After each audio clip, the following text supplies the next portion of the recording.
Alright.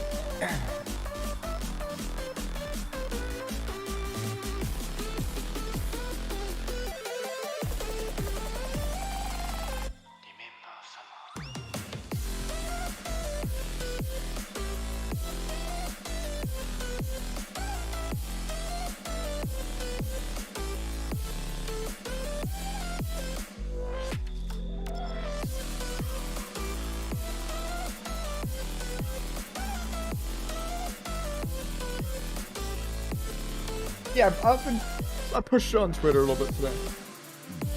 Got up to 20. It's of the youth. I mean, it's fine. As long as we get it in like the day or so before, I think it's fine. Just someone was asking me. So I was just, oh, I should ask him if he has the link.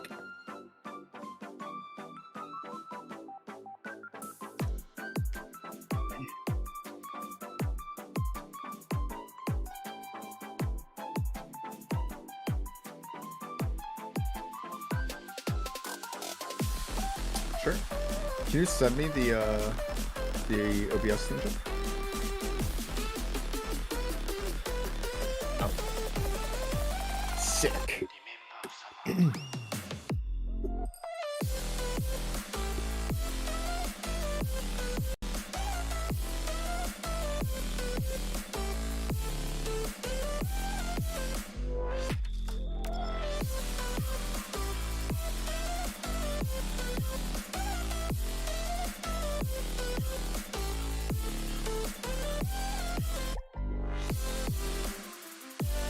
Hog. Copy. Copy. Alright, it's working. Nice.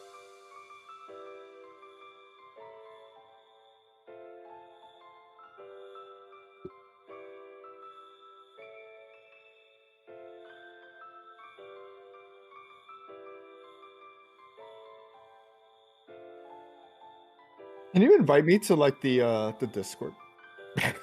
The like tournament Discord? Or is it this one? I don't think I'm in it.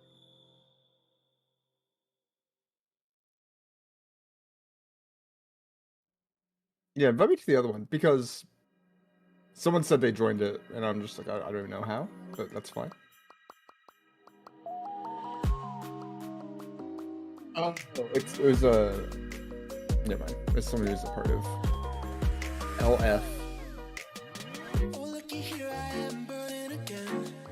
Alright, 8 p.m. We should be starting somewhat soon. Like to see it. Registration closed. 20 contestants. Unfortunately, this does mean that some people will have a buy.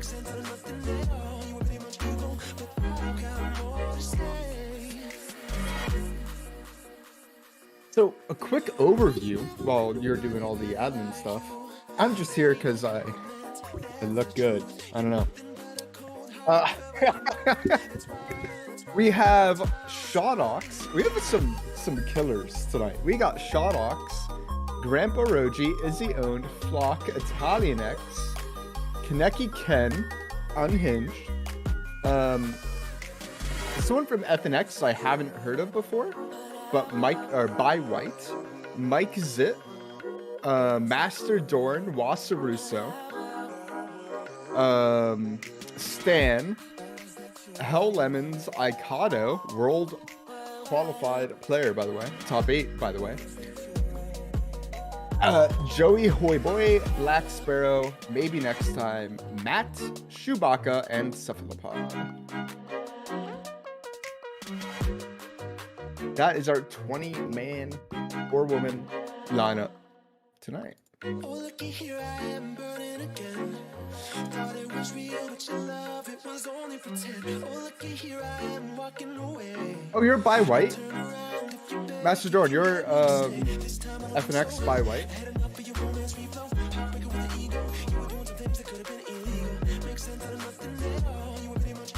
You're Master Jordan? No, I've heard of you, Master Jordan. I haven't heard of By White. I know who you are. You clapped me on the ladder the other day. Alright, I'm not one to talk crap because I'm pretty bad at the game, as evidenced by my 300 LP fall today. But you know who's in our tournament who I don't think I've lost to? I'm like 5-0. Ineki Ken. I don't know what it is. I don't know what it is. I've been crushing Ken. It's been like the only person I could beat. 5-0 against Roji too. See, that's not true, but I am 1-0 against Roji in seasonals, so kind of pog. Oh, I actually beat Roji today. Was it today? I don't know, man. I've been streaming for so long, I'm like forgetting the beginning. I think it was today. Or is it yesterday? I don't know. Of my last waking hours, I've been streaming like 95% of it. I woke. Oh yeah, he gave me the sub because I won. True. That was yesterday. But he didn't actually sub until today, so kind of sus. No, it's okay. Alright, have you seeded the old bracket? Alright, sick.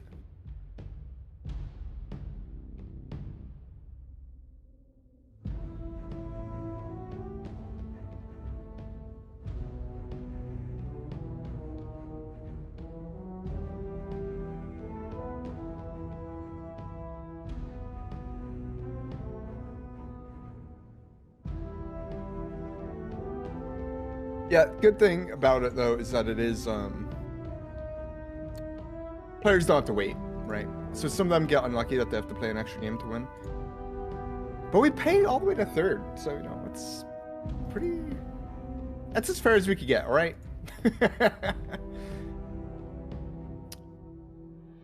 Also, why is it so hard to find my own tournament on this website? Brackets. All right, let's see. We got maybe next time against Mike Sit. Buy White against Black Sparrow. Icado against Unhinged. All right, I have to. I gotta watch it. I gotta watch it. Hold on, who's Flock against? Flock is against Izzy owned. Poor Izzy. I think they had a first round Flock last time. We got two F and X pairs against each other. Yeah, we're gonna watch the Icado Unhinged. I'm friends with Icado. Yeah. All right. Did Flock unfriend me again? Flock, we do the stance every week. Where you just unfriend me and then I have to refriend you. Not only does he take our money, he takes my pride.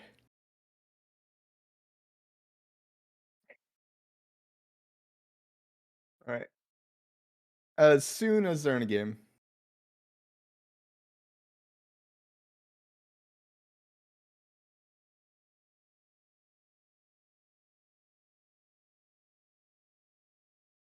This is like quickly becoming one of the highlights of my week.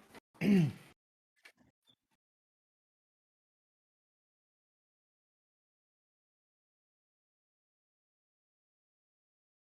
right, see you, Roji.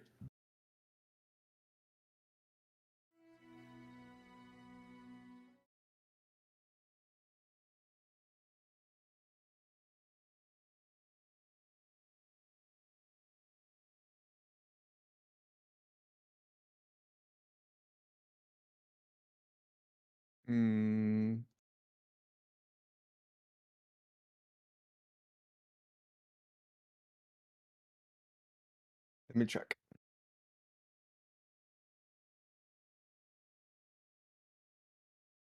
All right, then I might have messed up. All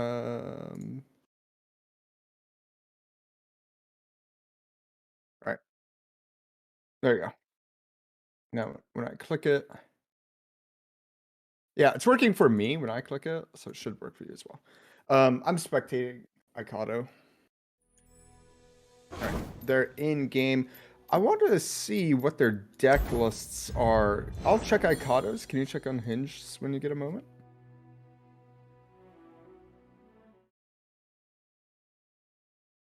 Icado, stop putting deck codes on me. Oh my gosh.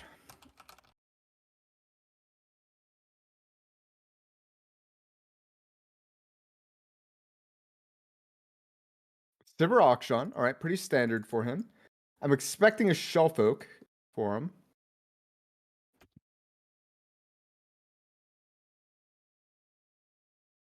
Shelf Oak.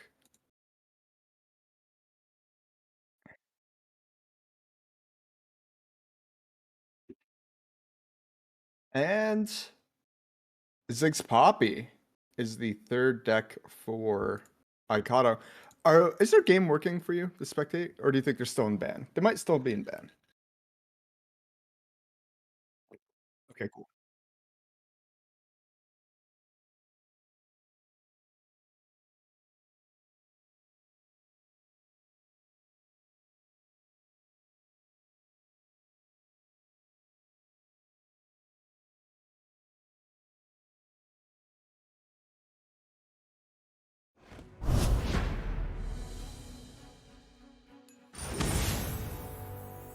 So it got a lot better recently than it was before.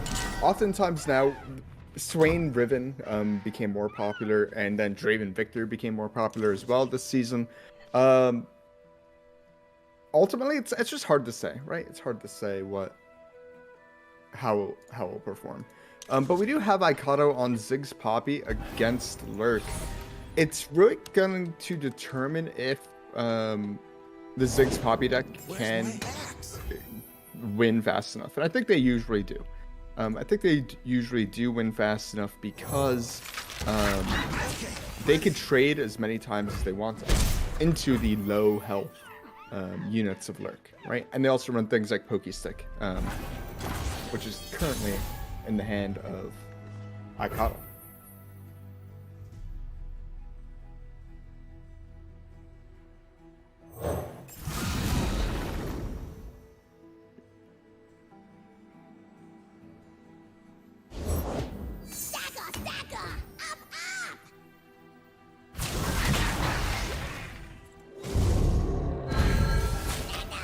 Yeah, the matchup table suggests that Poppy Ziggs is 60-40 favorites in favor of, or over Rek'Sai Pike. So some keys to victory for Unhinged might be lurking with Pike early on, trying to get a little 2-for-1 going, or 1-for-0 going. That's always good. But for Icado, his removal, things like Pokestick, is pretty significant. We see a Pokestick coming out here. It's really going to cut into the value that Unhinged is able to get from his low health units.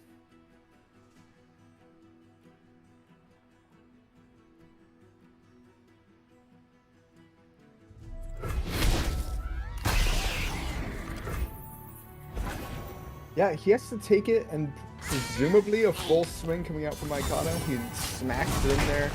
And really just kind of an unfavorable experience for Unhinged.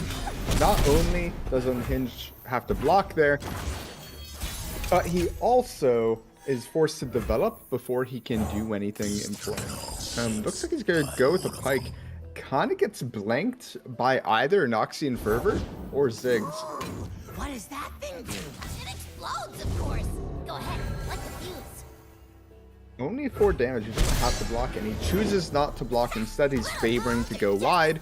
He has some burn in hand. So when you're playing a burn deck like this, all you have to do is count the 20.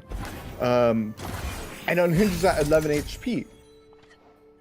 And he has 6 points of burn, plus Decimate, that makes it 10 points of burn, plus 1 from Short Fuse. This should be enough. He's concerned about things like second Pike, or something like the Burn Skewer can be pretty devastating. But it doesn't even matter because exactly.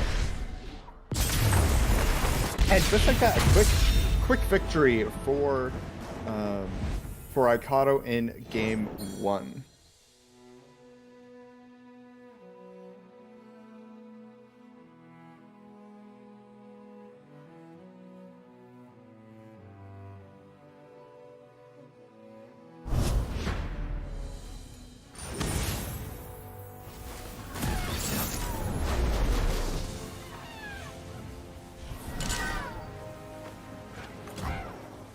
Yeah, Sivir Akshan coming out for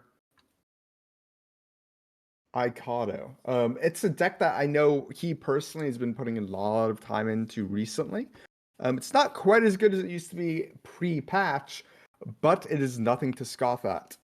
In fact, ever since the Tenor of Terror nerf and the other Bandle City nerf that I can't remember, it's mostly Tenor. This matchup got a little bit more favored for Sivir Akshan than it used to be.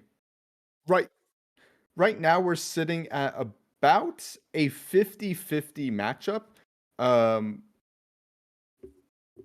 for these two decks, when before it used to be 60-40 or so for Ziggs Poppy. Now it's right about 50-50.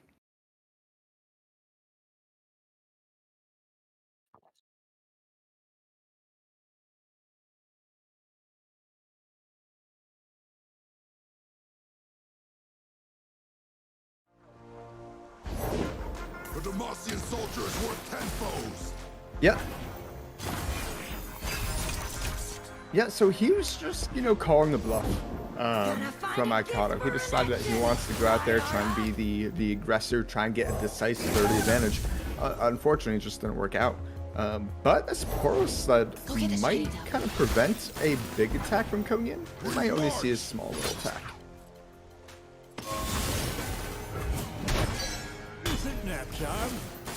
So the mayor has been cleaned up. One of the problems for Unhinged is that his deck is supposed to be swarmy with a bunch of little dudes that do pretty well. The unfortunate part is that it's the opponent that's swarming the board right now, and unfortunately Unhinged misses the allegiance. My shield is yours. Just need a second. Unhinged can attack into this all he wants, but it's not going to do much. So he just chooses to pass. Villains beware.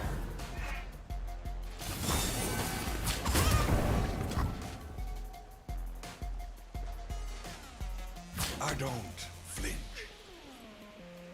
I think I would have preferred an open for Demacia. It kind of would have been a little spicy, but it would have been pretty sick. We could see a sharp sight onto Akshan, and that levels Akshan. And then we could see an Absolver, if he so chooses. The options are here for him. Actually, better than an Absolver. No, he can't, because mid-combat, never mind.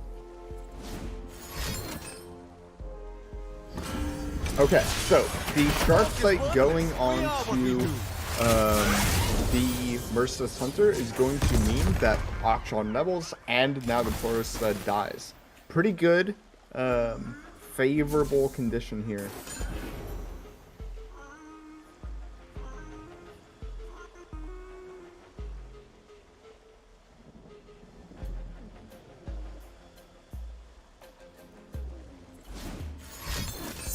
Oh yeah, and now this is like a brutal punishment by Icado onto Unhinged. He did his best. Not only does it make Auction survive, but it gives him overwhelm, so that the damage is going to go through a little bit extra too. Really tough time for Unhinged there, and Icado takes a quick 2-0.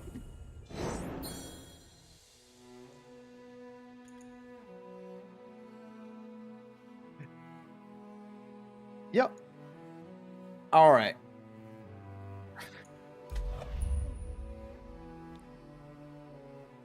We did. Look, Icado came in 8th in the world, like a month ago, and there are many people who play Runeterra, and he came in 8th. So let's say that like Unhinged is a top 1% player. It's like, all right, well, Icado's like a top 0.0001% player. Like he came in 8th in the world. So if there's a favorite other than Flock, it's going to be Icado. He usually performs very well in tournaments. He came in 8th in the world tournament. So we'll have to see how it goes.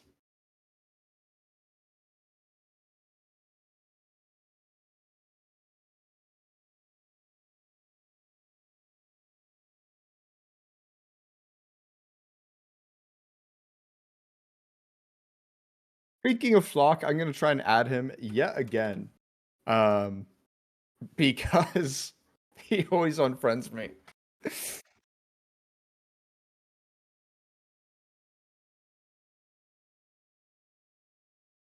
It probably is. He plays in tournaments regularly, especially in like Brazilian tournaments that I'm not too familiar with.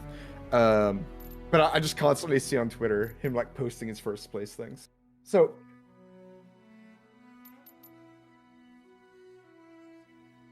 yeah, do you have Izzy owned added? Cool.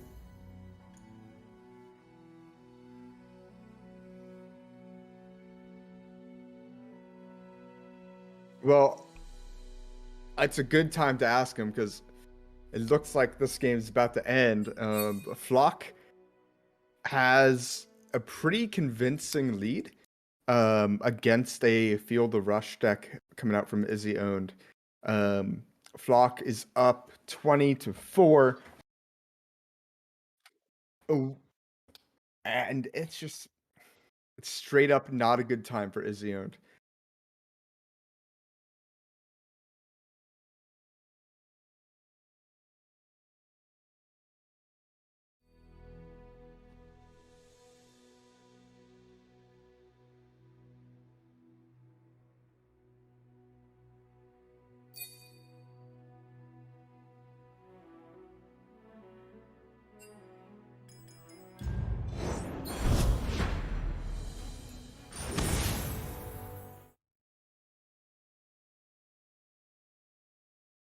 The end is near.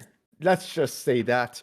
Flock is a very convincing board. And unfortunately for Izzy, there isn't enough mana to cast Field Rush. Now, it comes down to how many Ruination Izzy is on. Because Izzy might, or Flock might not play the Leviathan here if Izzy's holding up 9 life.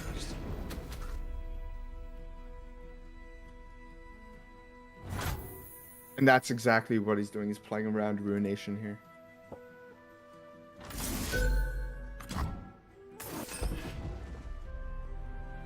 Alright, and now with 9 mana being tapped down, we should see Leviathan here.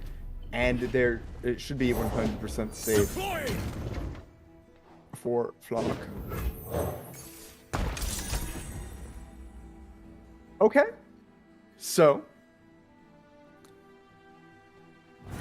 well, he's technically not dead, and technically not dead is the best kind of dead. Unfortunately, an open attack here looks like it's threatening lethal. But let's see how he chooses. He knows Izzy hasn't just conceded, so maybe he's thinking about what he could play around now. Passing is absolutely the correct play. Because he knows if Izzy also just passes the wins. Empire above all. Now Swain also threatens lethal. Loyalty through conquest.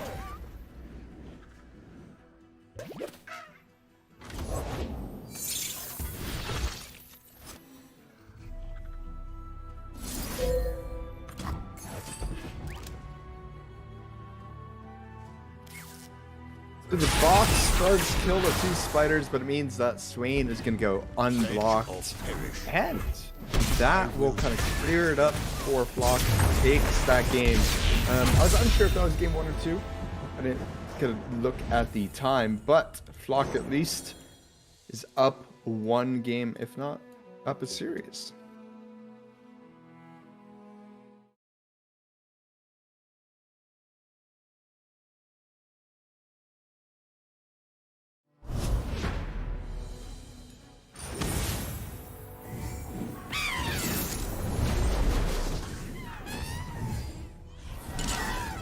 Oh, I think they're in game. Yeah, so this is game 3, right? Nobody saw that? Unhinged, it happened so fast, I don't think anyone noticed. Yeah. Alright, so we got Pink City against FTR. This should be considered unwinnable from Flock's perspective, it's a super tough matchup. Perhaps 70-30 in favor of Fuel the Rush. We'll have to see if anyone's going to kind of get through it, though. I think it's gonna be Flock. I'm never gonna count him out. Let's get him, crew. So Flock has, or Izzy has some tools at their disposal to take this one home. Notably, Grasp and Avalanche. Grasp and Avalanche could do quite a bit of work to restore the health that they've done, or prevent a lot of damage from coming in through. Leave your bags in the door. All right. Presumably Flock is kind of upset to see the Friendly Tavern Keeper. It's one of the best cards Izzy could have played on that turn. We'll have to see what he chooses to do now. I got it. Finger on the trigger. So by open attacking here, it means that he could play double up this turn. If he plays double up, you know, that's just gonna be 4 damage. So even attacking with the 1/2, double up is in play. I've carved meat bigger than you. Let's talk about your tab. And it pushes at least 1 more damage here I've carved meat bigger than you. by attacking with the Crackshot Corsair. So I like it. Let's talk about your tab.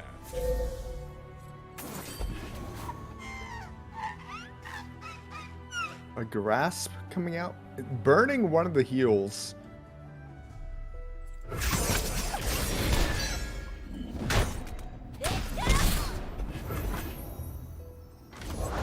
So Flammable? Is that a challenge? I don't know. I don't know how I feel about it. Generally speaking, you don't want to burn any healing. You want to get maximum value kind of throughout the game. But he does have another Grasp, and he's Battlefield. So if he can stall out, really, if he gets to turn 9, he wins the game. And that's kind of what Izzy's probably thinking right now. If I get to turn 9, I win the game.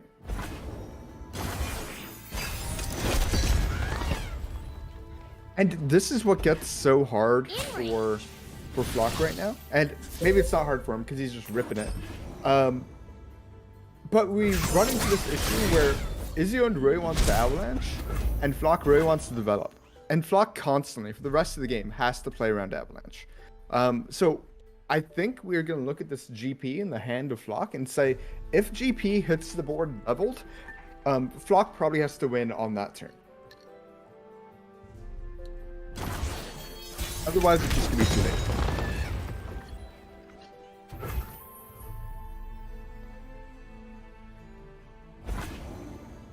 So I mentioned GP hitting the board leveled, and he's at 5 out of 5 right now. The problem is, if he overdevelops, there is a Ruination in the hand of Izzy.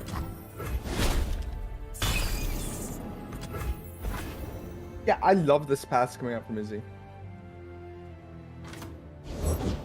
I'm always up for a round or two. At this point, I'm looking at that Catalyst of Aeons, and I'm pretty happy with it. That Catalyst of Aeons means that as soon as next turn, he can indeed feel the rush if he chooses.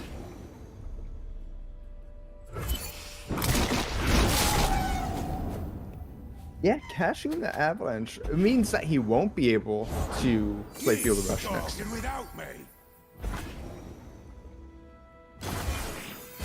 Gonna pass full banked mana. Let's get to it.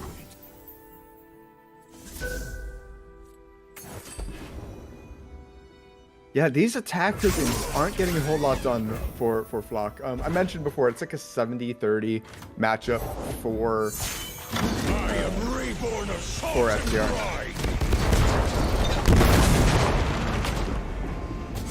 I rarely forget.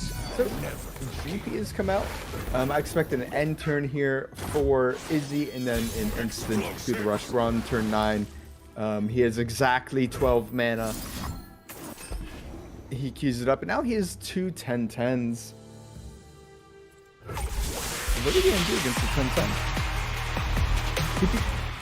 He could deal 8 damage to Tryndamere with a Harpoon. Gold card. Deal me in. Solid. All right, gold card. Which one is it gonna hit? How does it break into the tie here? Probably mana cost. That makes sense. Yep.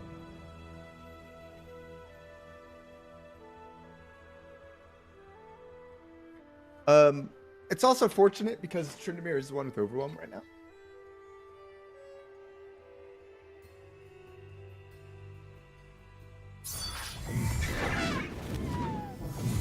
It's unfortunate because this double up is looking like a dead card. Smashing! Easy. I'm out. He doesn't have mana to double up. Even if he did, it's not the same. Explosives!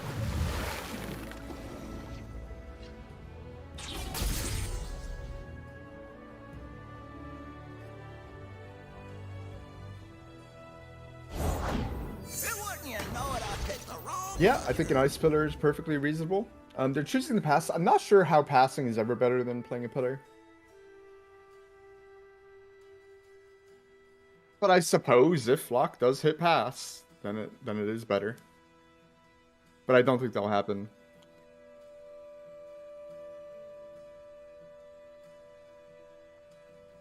One of the things that maybe Izzy needs to consider is that if Flock does keep hitting pass, there could be a lot of barrels. And these barrels and the Harpoon might be able to do something one day. Maybe not today, but one day. Instead, we're popping a barrel now. Also, the problem is that the barrels are vulnerable and Tryndamere is overwhelmed, so he could always just pull them. Right. So, it's truly kind of an unwinnable position. Their bones will splinter. Barrel! Explosives! I'm gonna make a U-sickle! One troll to rule them all!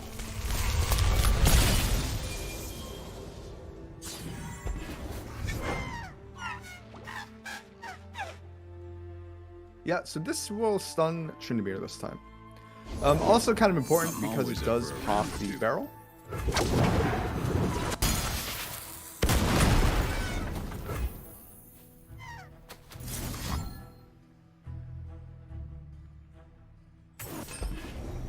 Oh, okay. Okay, we get it, Izzy. We get it.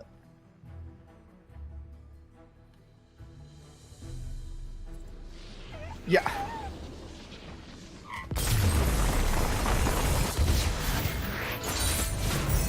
Not even So a challenge. It's kind of crazy. How many times have you seen a player at 20 Nexus health surrender? Not too many. What if that's game 3? Did he win? That was game 3? Alright. Man, Izzy owned and Flock. They play each other a lot in our tournaments. So I wonder what they're thinking right now. Knowing that, like, yet again, they're going game 3. We have Darkness against Ping City. Looking at my matchup tables here, this should be favored for...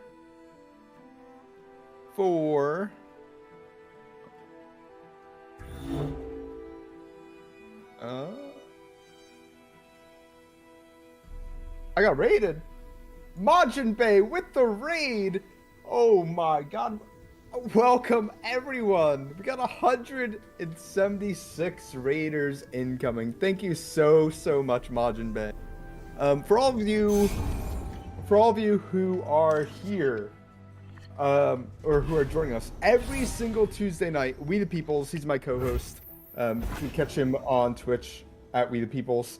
And I host a $25 first place tournament, $10 to second, and $5 to third. Right now we're spectating Flock And Oh, is I've never my met quality anyone dying? like you. My quality might be dying.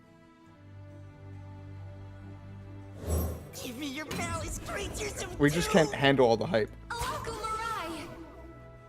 Alright, I'm gonna try the hand going away. fool! Or my hand going away. Because there's so many people here, I don't want to like... Like me. Alright. Lag went away. Alright. Anyway, so we're hosting a tournament here that we host every Tuesday. So if you're interested, make sure you pop in on Tuesdays. That way, you get to hang out. Between Tuesday nights with We the Peoples and myself, Wednesday nights we're mastering Runeterra for Wednesday night Runeterra, and Runeterra Academy on Thursdays. The kind of tournament scene is kind of going crazy.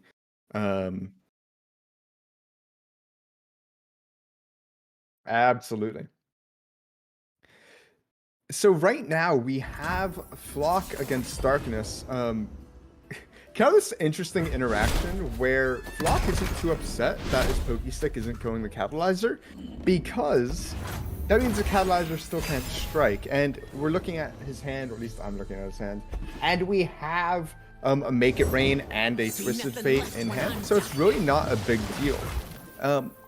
He might not want to attack into this Catalyzer without playing a Make It Rain first. So we see him holding up exactly 2 mana.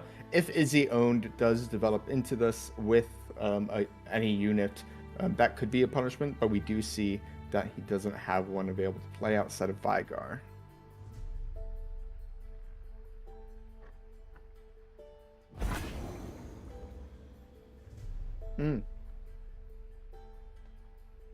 He does have Aloof. Aloof is not as good against aggro as it used to be. Aloof used to be a 3-4, now it's a 2-3, which meant that it can't block as well as it could.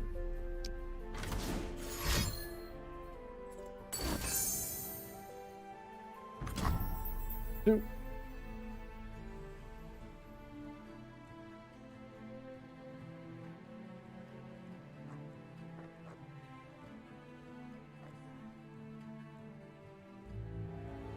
Yeah, I actually kind of like Stress Defense here. Not only does it make your Catalyzer live, but it makes your Catalyzer able to block. And that's kind of the crucial thing here. If Catalyzer can block, that means your Darkness is going to do more damage.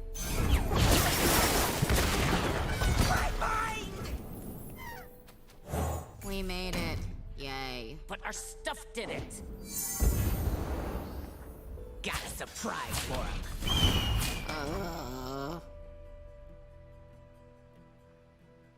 Just kill me.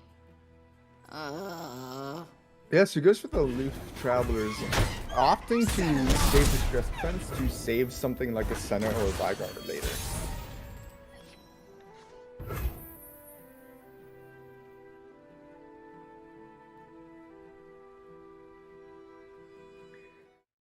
So you're in the seat of Izzy owned.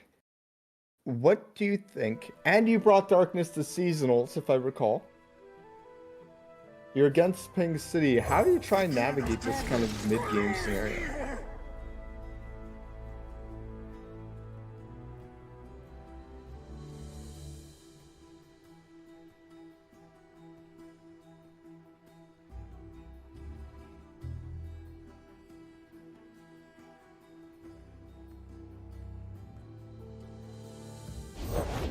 Let's get him, crew. Right. So I definitely agree. Getting this Darkness progress kind of started is kind of crucial. I think it's at 3 right now. But we also see an Ixtali Sentinel in hand, or an Ixtali Sentinel. That lifesteal might come in pretty huge here in a few moments.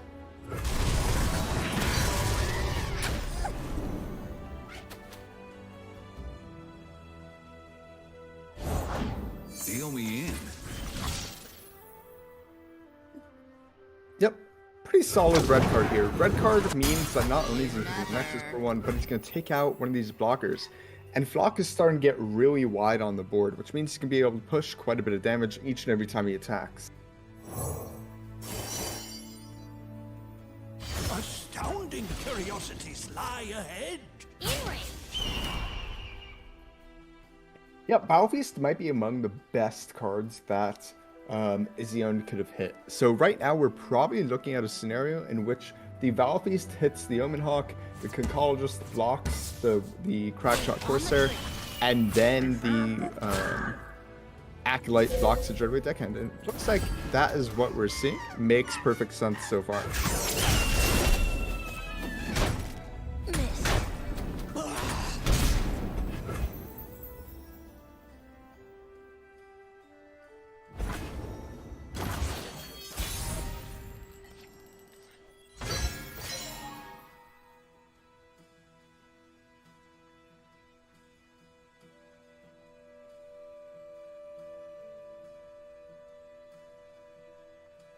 Yeah, something like a Senna might make a lot of sense. It gives him another removal tool on play, and then it makes another one if he casts it before he attacks. So this kind of increased amount of removal coming out from Izzion might be enough to kind of get him over the finish line. One thing he is almost certainly worried about is going to be the Ishali Sentinel and whether or not it's able to get some healing. At 11, you're starting to feel a little concerned. You really don't want to drop below like 6 or so against Ping City. So if that Ishali Sentinel is able to heal even just once, it's going to be brutal.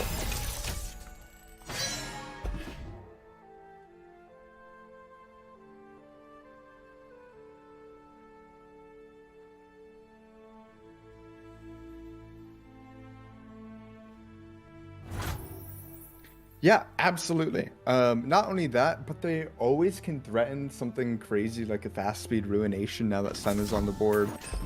They're constantly going to be making more darknesses between the Vigard they see in their hand. They have Senna spell. And if you look at the strength, the power of the units coming out from Flock, they all are 2 or less, which means that it's a complete fog of the entire attack. So Anything can be a truly dominating position from Izzion, and we might see after 4 weeks in a row, we might see Flock be taken down. Make the darkness your own.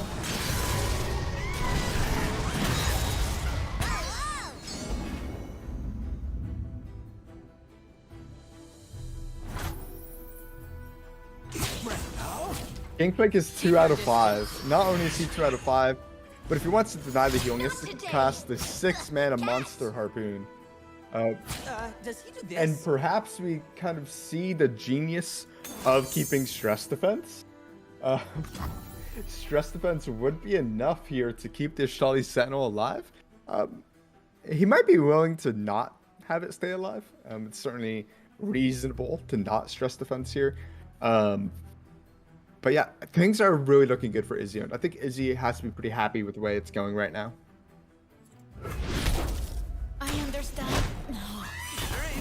I mean, at the end of the day, we are watching a card game, right? And Izzion has a handful of cards, and Flock has exactly 3 cards. In his hand, we're looking at a Inventive Chemist, a Pokestick, and a double-up Pokestick heading to the face. Does progress GP a little bit and draw him a card, so he's still fighting. Let us take a peek at life beneath the waves. Next thing I know, I'm up to my britches in purple berries. Yeah, that Absorb Soul, it's really looking at how can I lose this game? And turns out you lose when the Nexus goes down to 0. And Absorb Soul helps stop that. Not only does it stop that, if Double Up is going to kill your unit, then that means that Absorb Soul is certainly going to kill it and stop Double Up from even working at all. Persistence is key. Lessons over. Yay! The destroyer of worlds! Yeah, Flock has been so dominant in our tournaments. I've said it once, I've said it 1,000 times. He's back to back to back to back champion, right? He was on a 19 match win streak. It's getting to the point where I think Izzy and maybe others who have been like weekly attendees are probably starting to build their lineup to beat Flock. Flock seems like he's always bringing Ping City, Ziggs Poppy, and Draven Scion. And here, Izzy brought Darkness and Field of West. I'm not exactly sure what his third deck was. I haven't got a chance to peek on Battlefight. However, I'm certain it's probably good into those matchups.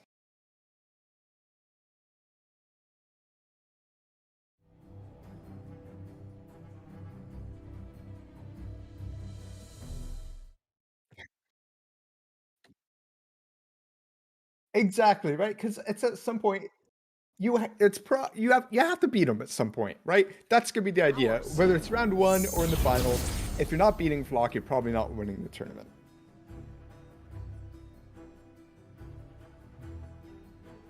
So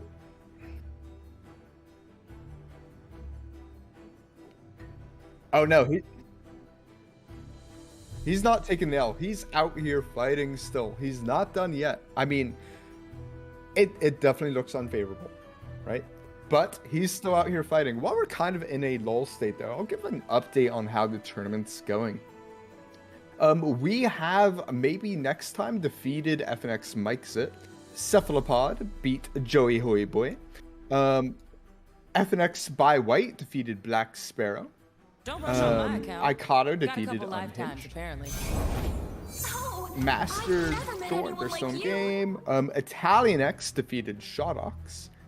And Kaneki Ken took out Grandpa Roji. All right.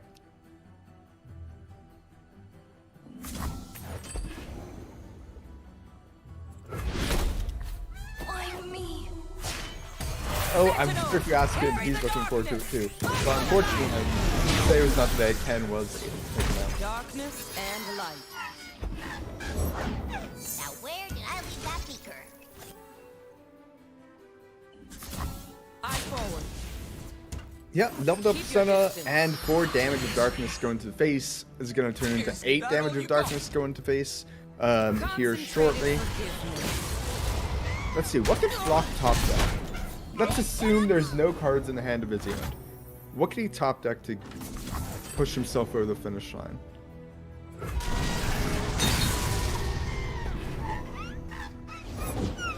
What happens?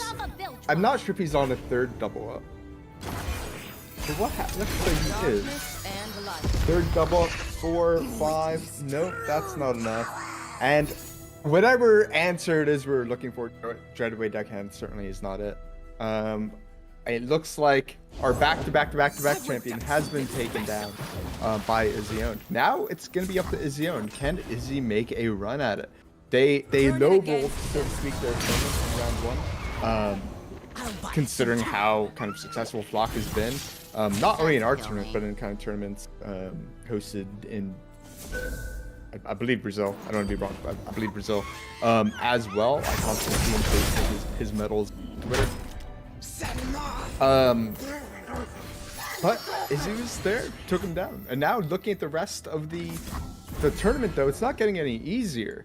It looks like, I mean, we have Cephalopod, Ikato, we have Ken, and Stan, like all still alive. All names that, if you follow the Legends of Runeterra scene, you've heard their names before. All right, what game is going on now? All right, I got maybe next time. Do you have Hell Lemons?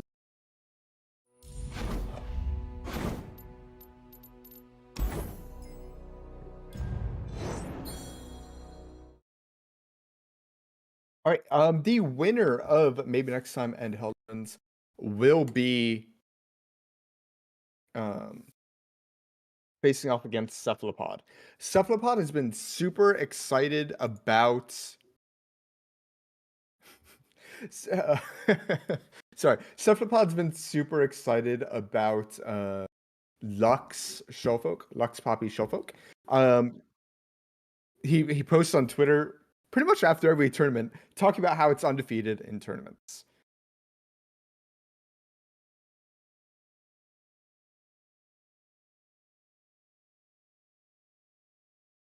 Yeah, and for the viewers of my stream, actually, while I was looking at my decks, Cephalopod Lux is one of the decks I have up here. Now, I did not play it on my 340 LP fall today, but I've heard it's pretty good, so maybe I should have.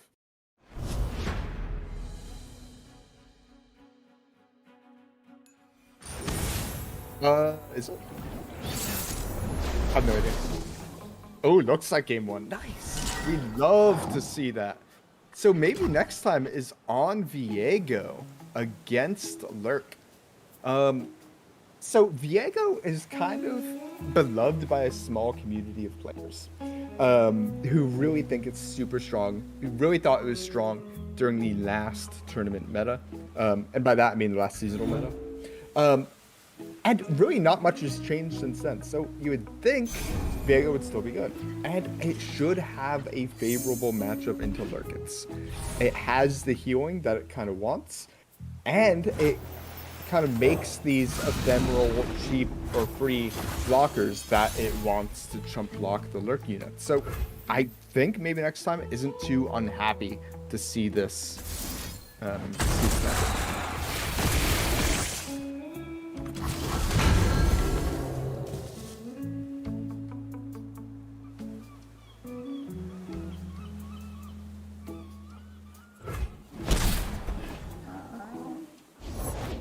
Patrol 1, Patrol 2. I mean, you never assume that there's Pike on the first Lurk.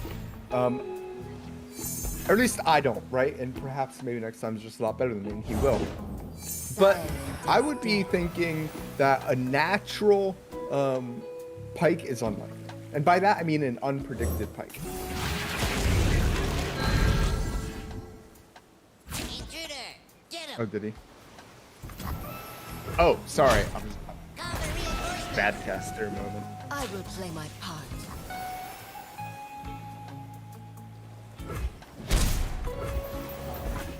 Yeah, absolutely. Now that you pointed out Call the Pack was indeed played, you have to assume it's Pike because Rek'Sai didn't play.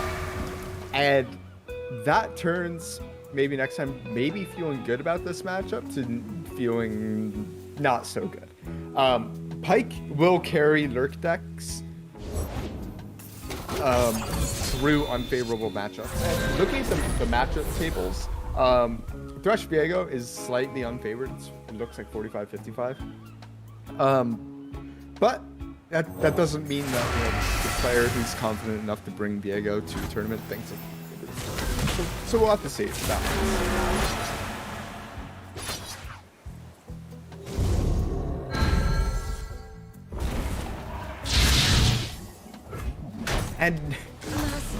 And now maybe next time I'll be feeling bad, right? Because he knows that at least there's something good enough to be put on top of the deck by Helllands. And then he knows that Rek'Sai got hit.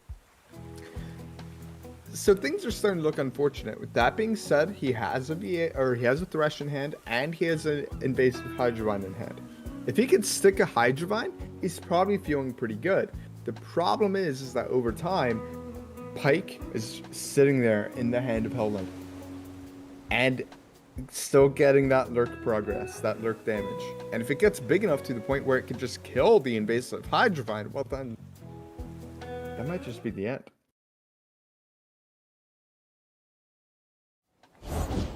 Take the high ground.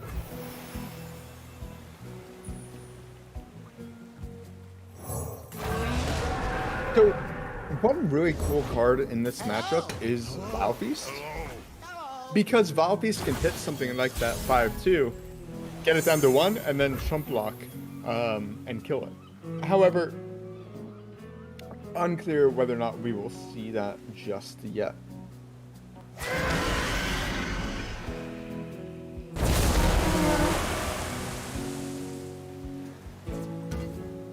So, unless this is Rek'Sai. Alright, so no Overwhelm, Fearsome Spell Shield coming out by the 7-6. It means it can be chumped by the 2-2. It's not the end of the world for maybe next time if the 2-2 does die. It looks like the Lookout doing their job, spotting that Void monster, but unfortunately it's gonna perish. Bring the others. Affirmative. So, This is a cool play. This Thresh is like a bait Thresh. And by that, I mean, maybe next time probably isn't too upset if this Thresh dies. Because they have a Hydra Vine. If Pyke gets played on this Thresh, maybe next time might have a window back into things. It does. So now, maybe next time is two options. Eat this damage or play Spirit Refuge. Great. And the good part about the Spirit Refuge line is that now, Pyke is no level up progress. And you can drag Pyke the Thresh if you want to. It will trade them, but it means that Pyke is dead, and you don't have to worry about this quick attack unit anymore.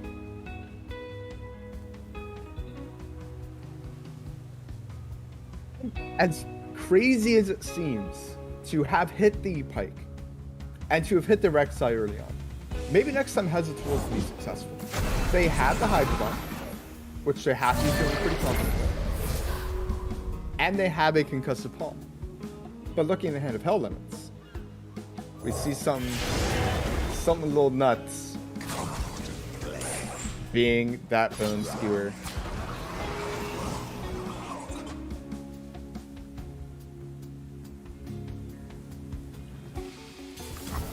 Yeah, so unfortunately the Bone Skewer is going to mean that this Pyke is going to be safe. Now, we don't know if they're choosing to hit. Yep, makes sense. They're choosing to kill the Hive Vine and sending the Pyke back to the top of the deck. Makes sense to me. One thing that maybe Hell Lemons might need to be concerned with is actually the level up of Thresh. Maybe next time still 14 health, which is quite a bit. But the vulnerable comes down onto Thresh, so he's unlikely to be living for too terribly much longer.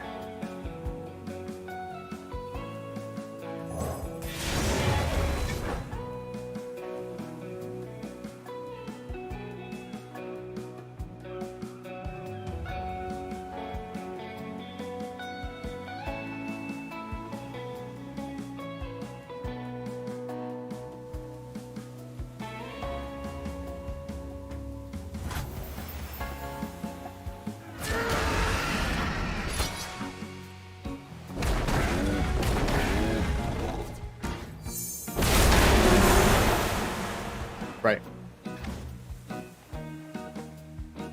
Yeah, he 100% knows the hand of Hell Lemons, which isn't insignificant. The problem is, like, who are you? How does he not lose the game? So he could Vow Feast Concussive Palm. And this makes him live at 2. Which is distinctly not dead. That is not dead. And this levels up Thresh.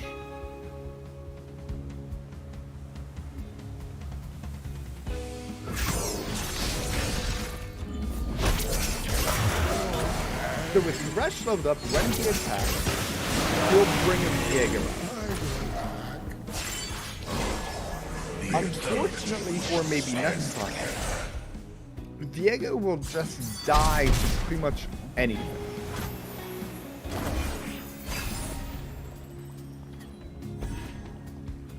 Because I don't think enough Encroaching Mists have been played to make him survive being blocked here.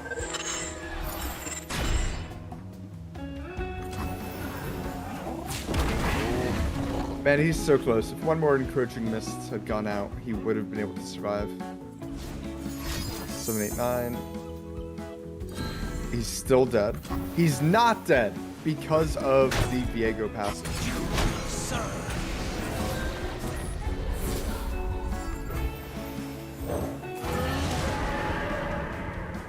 Okay, he's really trying his best to find a way to win here. Unfortunately, and we know the last one's Rek'Sai, which is going to be another huge overwhelm. Unless maybe next time it's on Ruination. I don't think it's possible. And even if he is on Ruination, it was not drawn The spell shield coming out from the 8/6. It's kind of significant. It means it can't get attroed into. But more importantly than that is the massive amount of overwhelm damage. I get mine, you get yours.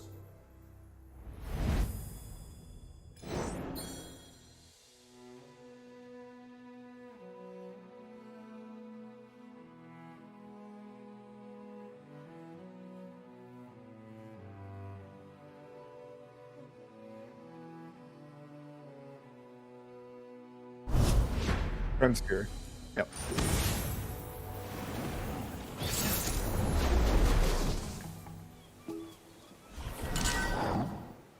Yeah, I mean, it was really hard for maybe next time to kind of establish a real board as soon as Pike was on Zerth. And once Pike was Zerth, it got really hard. It looked like maybe next time might have been in a good enough position after the Spirit Refuge, but it wasn't quite enough because of the Bone Skewer that we saw. So you're absolutely correct in that regard. Nice to meet you. I'm Isla. There, through the trees. So Thresh Viego is very good against decks like Scion, and very bad into a lot of other things. It is a 24% win rate against Bandletree. It's like a 40%-ish win rate against GP Sejuani. Yeah. Once you level Sejuani, the game's kind of over for the Viego player.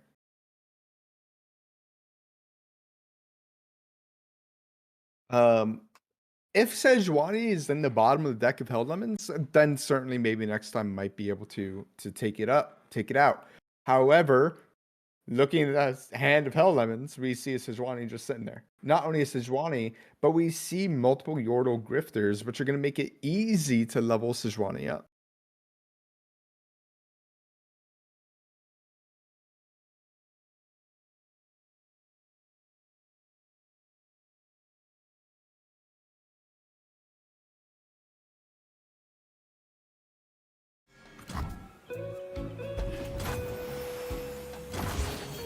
And already we see three, excuse me, we see 3 out of 5 for GP Sejuani. If they attack here with the Crackshot Corsair, it puts them up to 4 out of 5. And then the Warning Shot next turn is the 5 out of 5. So we can effectively say that Sejuani is leveled up. All right then, I take that back. So they opted to use the Warning Shot a little bit early, in my opinion. Now they can't easily guarantee that they can hit the Nexus next turn to level up Sejuani, but they have things like Make It Rain that can hit the Nexus. So we'll have to see. You're strange. And ultimately, it's not going to matter if Sejuani is leveled up on the next immediate turn, as long as it gets leveled up at the next attack token. It should be fine for Hell Lemons.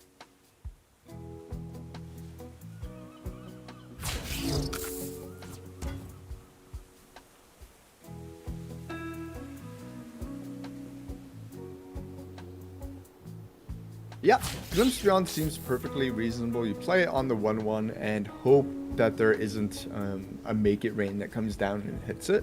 It would be unlucky if a Make It Rain hit it, right? Because we have 1, 2, 3, 4, 5 options. So it's actually 60% odds they'll lose to a Make It Rain. Alternatively, you could play Second Glimpse. Can you still see my hand? Okay. You're ugly.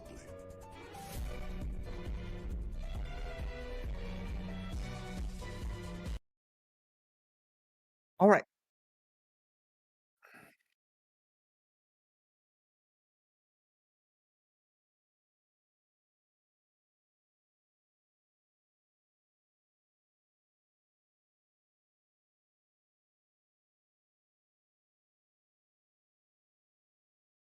Separators. How's it going?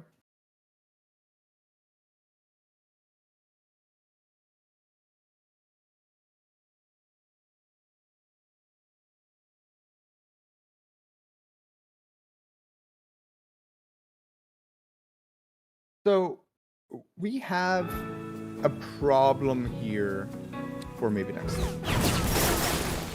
And the problem is that at pretty much every single point in time from here on out, you have to worry about Viego dying to a monster harpoon. Now, there's an answer in the hand, being denied, but then you're trading down a mana in most instances. The second problem for maybe next time is that Sejuani's leveled up, which means that Viego, this growing, encroaching, if you will, it's going to get his power reset to 0, and it makes that growth irrelevant.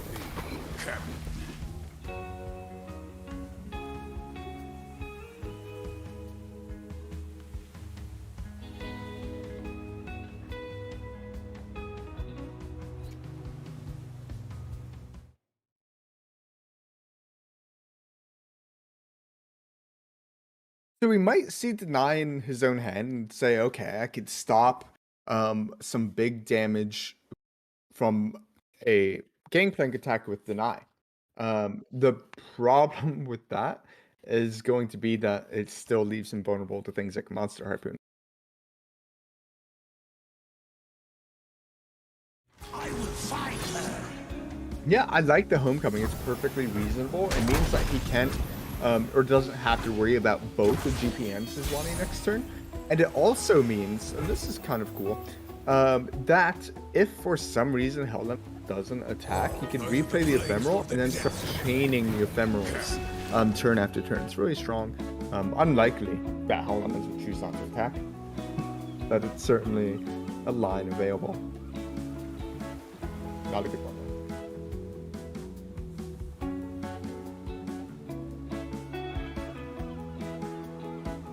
So maybe next time it's a Camavorran Soldier, and that's a 2-for-1, and those are always great. On top of that, there's a Vile Feast for maybe next time, which can hit a barrel, which makes the GP attack much less effective.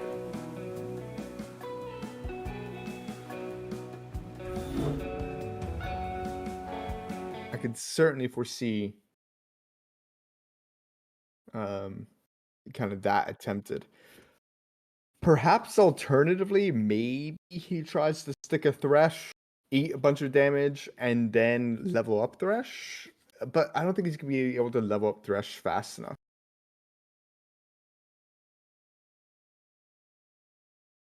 I wonder why he chose to replay the Bat Encouraging Mist instead of playing the Camavorran Soldier.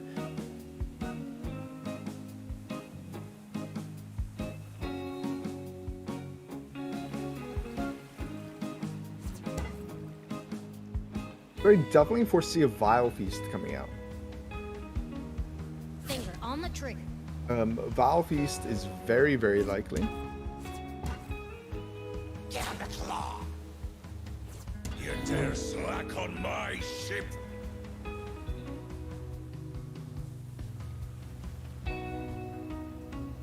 Gather round, gather round. I think I would probably full swing. Now, he's probably taking this line a little bit deeper than I am now, especially considering he wants to guarantee Sejuani progress a bit later. Or not progress, but the proc on his attack every time in the future. So that's probably why he's not attacking the Crackshot Corsair. If you're not going to attack the Crackshot Corsair, it probably means you don't want to attack the 2-2, because then you're getting some unfavored or unfavorable trades with Viego. So the Vile Feast going on to the Yordle Grifter. This is going to be 8 damage on the Nexus. Now, positive for maybe next time. 8 damage on the Nexus doesn't matter as much when you have Life Steal in hand. It does. Tracking Viego level up, he's only at 5 out of 10. 5 out of 10 is not where he wants to be. But I mentioned the training of the Ephemerals. By playing the Camavorran Soldier on this turn, he can begin to train the Ephemeral, which means that if he doesn't have a unit die this turn, Viego will summon another one at the beginning of next round, because the Ephemeral check happens before the Viego check. So the Ephemeral check happens, Viego sees him die, spawns a unit, and because Ephemeral's already died at round end, the Ephemeral will be retained until the start of next unit or next round. So that is a pretty cool maneuver that maybe next time has available for him.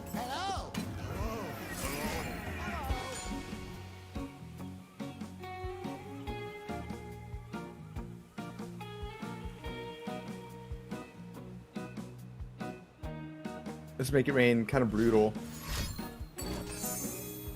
Going for a glimpse. Glimpse is kind of nice. With the glimpse spawns, he is probably hoping he draws a spirit refuge. Right? Who'd like to heal up some of that 8 damage that he lost from last round.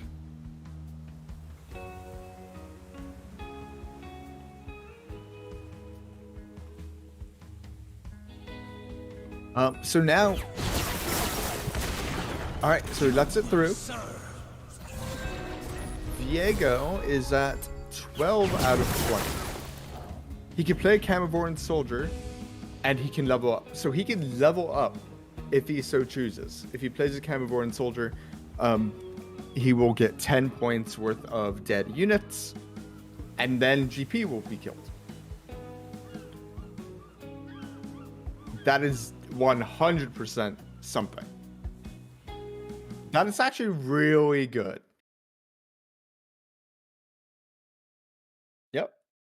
So, if Hell Lemons decides, they can stop this from happening by playing Sejuani. Now, that sounds really bad to me. I don't think he wants to play Sejuani and lose it to Viego. But it is a decent line available because the GP swing threatens so much damage. A concussive palm.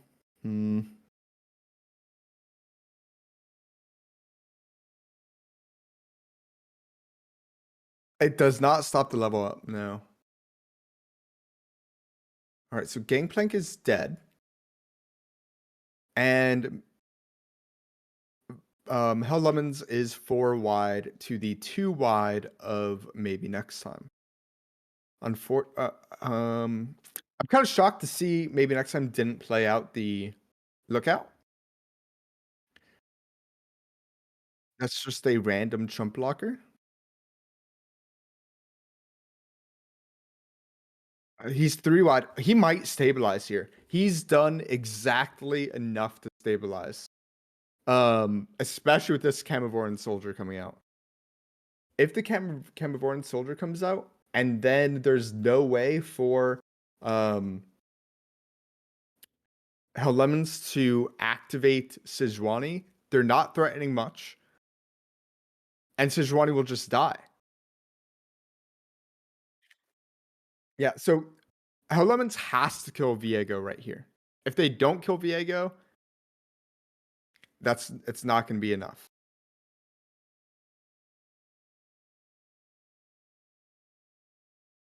Wow. It's kind of unfortunate.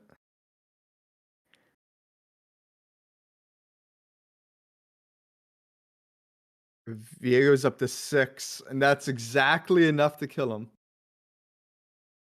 This is one of those like instances where Rite of Negation is strictly better. Maybe next time hoping that or wishing there's a Glimpse Beyond in their hand.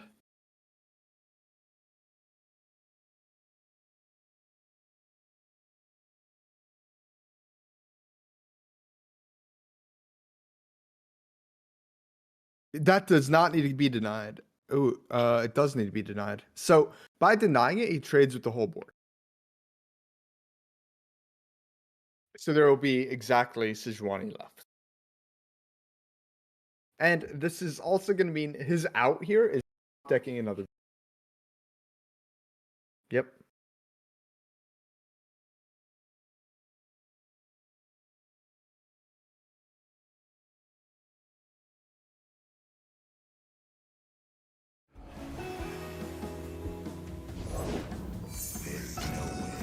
Oh, absolutely not. But if Viego comes down, the Jedway will either be Or Sejuani's killed. I guess it'll be Sejuani being killed. And the Dreadway alone will not be enough. Unfortunately for maybe next time, there is no Viego in sight.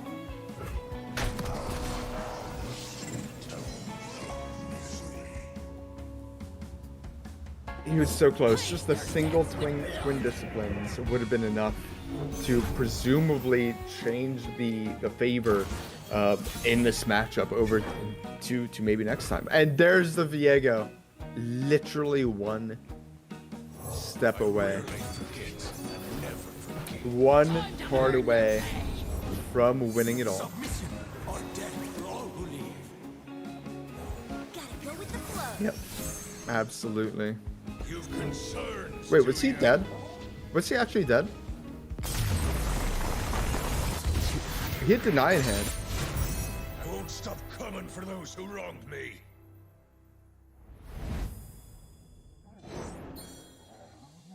What do you mean GP spell?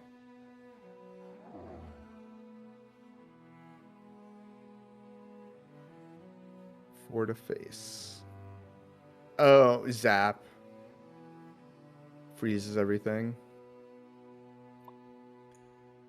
Unfortunate for maybe next time. It's actually really close. Viego almost was enough to carry him. And in fact, if he was one card higher, if he was one card earlier, maybe next time might have been able to take that out, take it down. But little tournament update. Hell Lemons will be against Cephalopod. Buy White and Stan are still going. I think I have Stan added.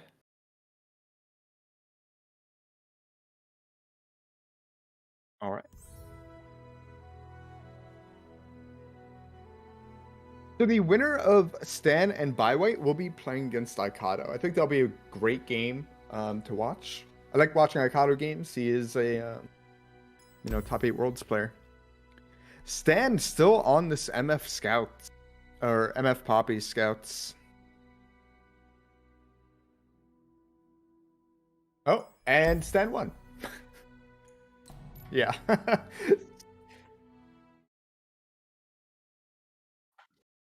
Yeah. It's probably game 3 based off of, or probably the final game.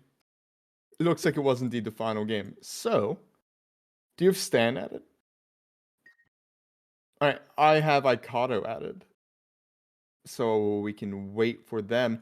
A little bit further of an update, Kaneki Ken took out Chewbacca. So Kaneki Ken will be facing off against the winner of Wasaruso and Matt.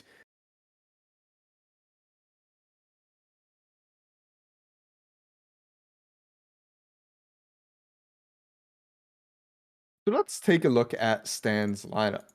Stan. Oh, very nice. All right. So it looks like Stan brought Poppy Scouts. They brought Draven Scion. And they brought loading Action Sivir. Ikato will 100%, I promise you, ban Draven Scion. I think. Yeah, he should. He doesn't like facing Draven Scion. Especially because he brought Action Sivir and Ziggs Poppy, which are unfavored, into Draven Scion. So he'll ban Draven Scion. And then we have the Shellfolk, Ziggs Poppy, and Action Sivir.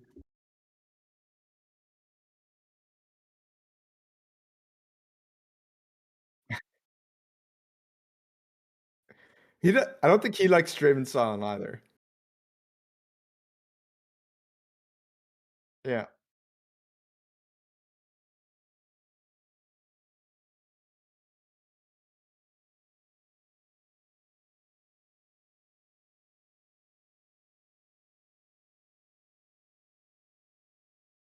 Yeah, absolutely.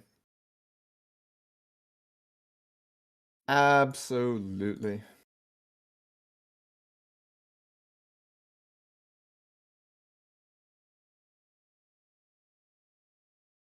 Yeah, so I think it was me showing the hand that was crashing my stream, which is like unfortunate, but that's why I put it down because I'm streaming to like two different things, and that's probably why my internet was like, no, no. This West Virginia internet.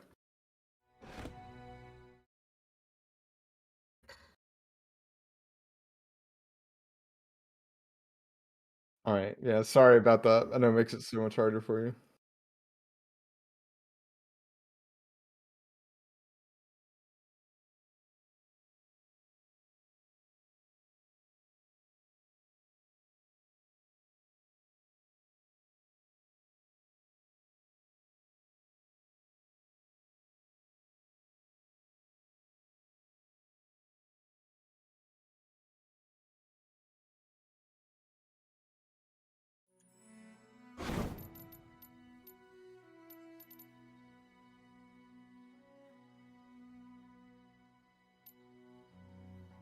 Yep, absolutely. So it looks like, and I don't think any other game is even going at the moment.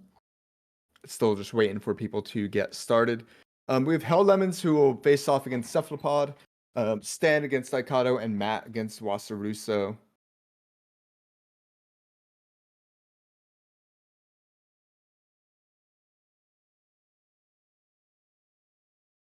So we're guaranteed for the first time to have a different champion. Some big names in the competitive Runeterra community are still out here. Cephalopod, Stan, Daikato, are probably the most heard in the competitive community. Do you think one of them will take it out, or do you think it will be a relatively new? And I say relatively as in maybe the casual competitive Runeterra player wouldn't have heard of them. Who do you think's gonna take it out?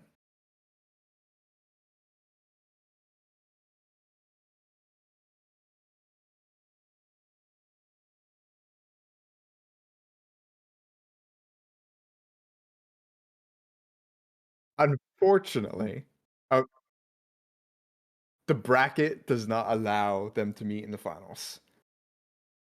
They have to meet in semis. Ugh, it's hard. But they're in game.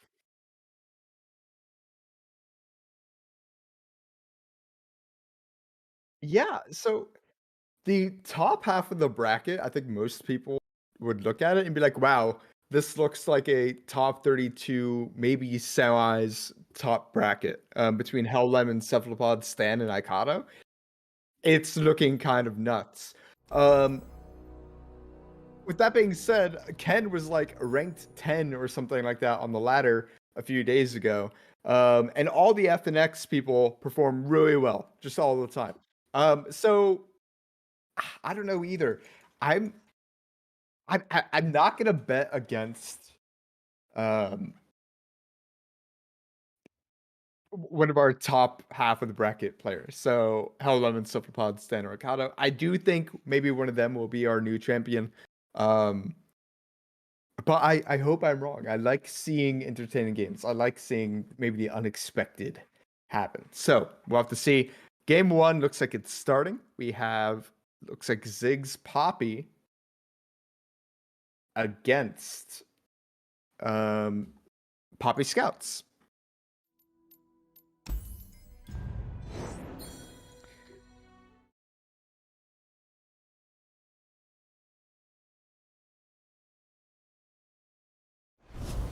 All right, so Ikado's hand has an inventive chemist, a conchologist, a Ziggs, and a mare. They have all the tools that they want. And he top decks a Poppy. So he has all the units that he wants. He'd probably be happy if he could draw a few spells. If he's able to draw a couple spells, maybe an Noxian Berber, maybe a Decimate, maybe a Pokey Stick, he'll probably be feeling better. But in lieu of spells, the more Morphologists are not bad.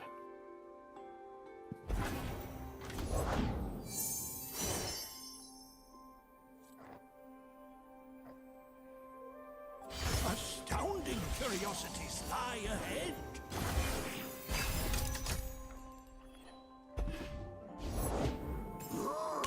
What does that So- thing do? It explodes, of course. Go ahead. Like the Yeah, so fuse. Aikato also just invoked a might. Oftentimes that is just going to turn into +3 damage on the Nexus, Looking for trouble. especially if something's unblocked. I can't. If they do block, sometimes that turns into a favorable trade for My kind of party. Aikato, right? So we'll have to see. The sharp side is going to mean that Ziggs is dead and MF survives.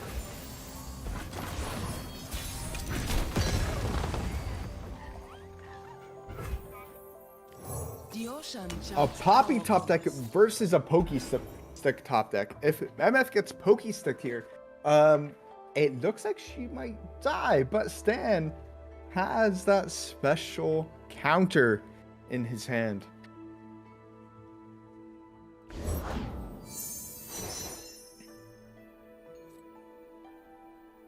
Right now his options are Mimic, Purple Berry Shake, and Salt and Stitches. Purple Berry Shake means that even this Inventive Chemist can block on the attack, and that's what they're going to choose.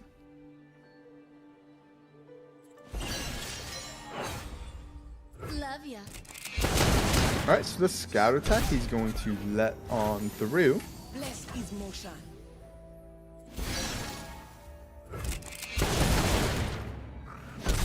And yeah, so he's not going to attempt to Purple Berry Shake because he wants the Pokey Stick. Now, I'm curious as to why he didn't Pokey earlier. To try if he's going to take that Pokey Stick line. Because best case scenario it works, then you take 2 deaths damage. Right? Because Stan was still at 1 mana kind of either way. So what else would he really play? All right, team. Adventure time.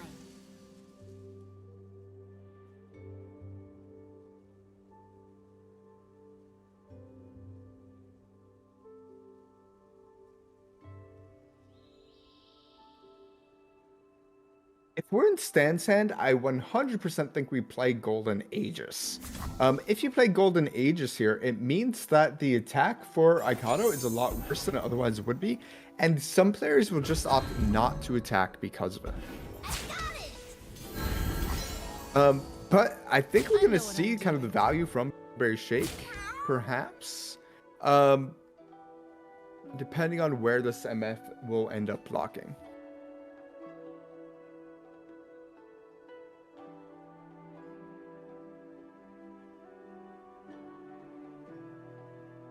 You've made your path.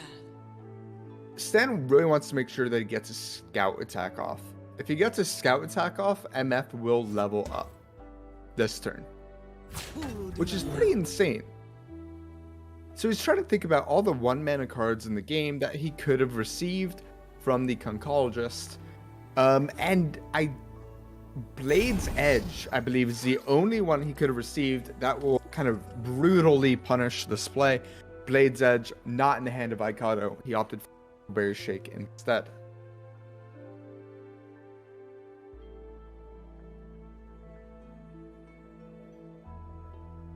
Despite this kind of looking good for Stan, Aikato does have the Purple Berry Shake, which will effectively heal the Inventive Chemist back up to 3.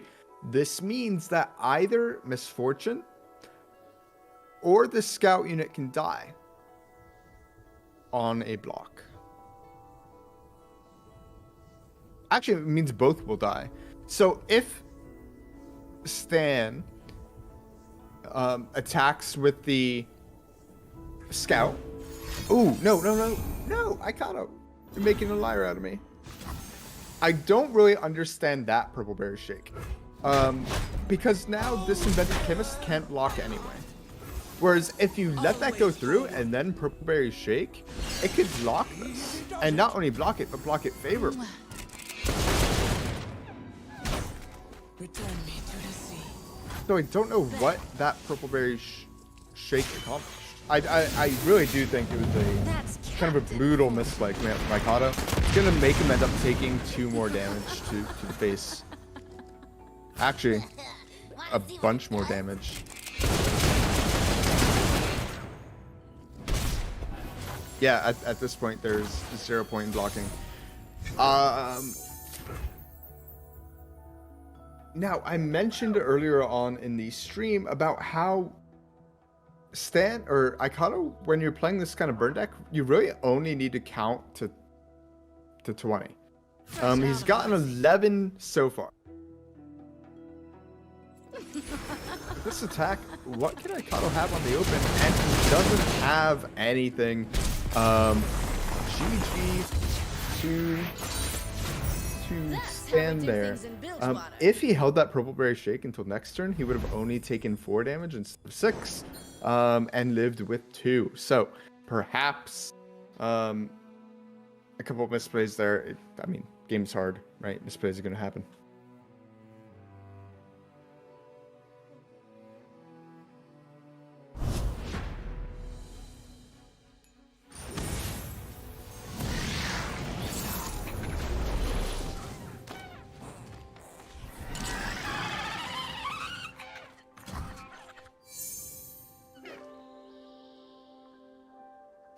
Yeah, and now Action Sibber versus Poppy Ziggs, about a 50-50 matchup.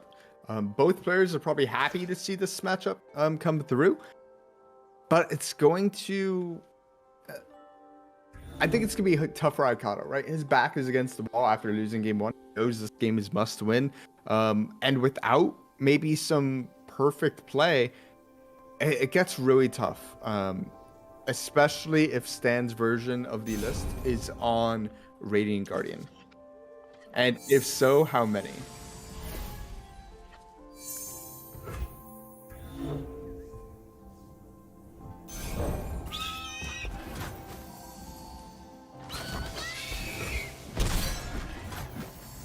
So I'm gonna check his code because it really is kind of one of the only things that end up mattering.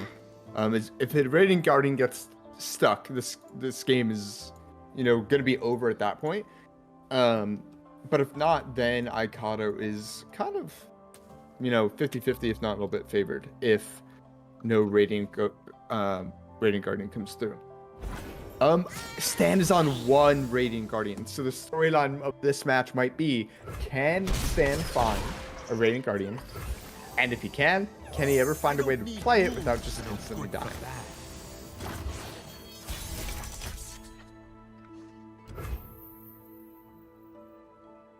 This is justice. All right, what do we have going on here? We see Action. He kind of wants to attack, but that means he will have to use that Shape Stone. And choosing the block, I do like, or pass, sorry. I do like the pass from Stan. By passing here, he burns one of Aikado's mana, and perhaps more importantly, he makes it so the game goes at least 1 turn longer. With the turn going a little bit longer, I forgot what I was saying. Oh yeah, with the longer the game goes, the more likely Stan is going to win. Especially if he could find that Radiant Guardian like we talked about a few moments ago.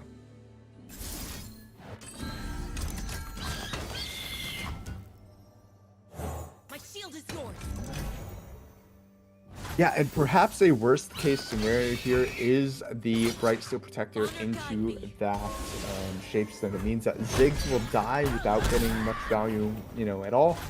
And the Radiant Guardian survives. 3 damage gets pushed by Stan as well. You won't get past me.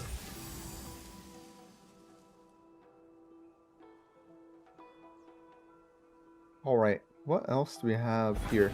So it's likely Aikado still wants to play something like a Mare or a second Ziggs. Both are available to him. The problem is that they just kind of die to a lot of things.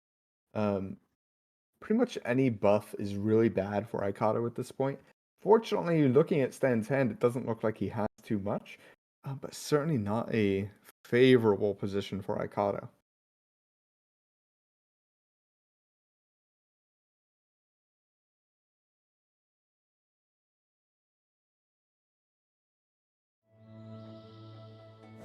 Cool eye patch. You like it? I mean, shut up and fight! No closer. Do it.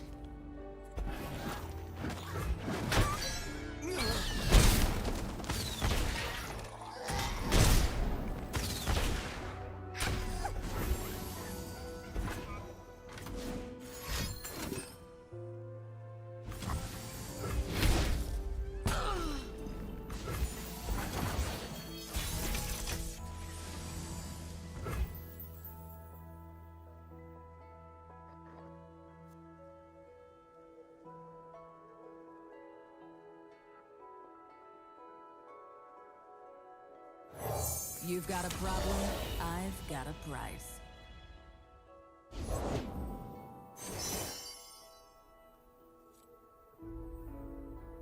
Yeah, it's straight up not a good time for Aikado. Like, to the point where it's hard to kind of envision in your head, your Aikado, like, all right, what needs to happen for me to win this game?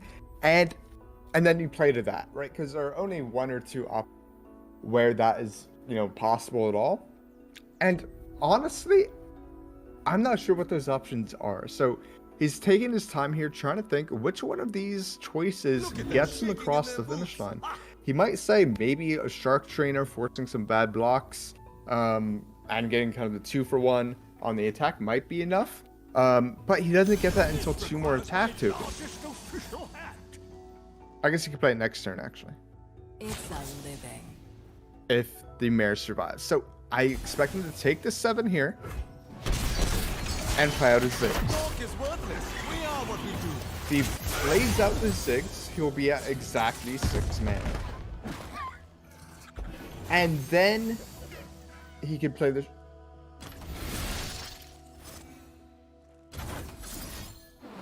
And then he will play... Yeah, I was gonna get it. Sorry.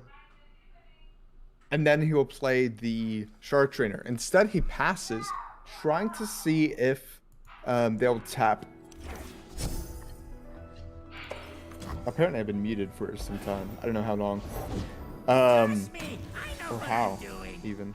But they'll try to see if they can tap below 2. Ziggs does come out as well, and the Shark Trainer. Shark Trainer attuned. So this means Aikado is now able to go wide. And by going wide, he might be able to push through a little bit of damage. Now he might feel some hope. That hope being the Shark Trainer, the Noxian Fervor, and the Decimate. All kind of available. Yeah, but Stan top deck the Radiant Guardian. Yeah, and with that Radiant Guardian top deck, Aikado has to be looking at Stan's deck list going, man, he's holding up 5 mana.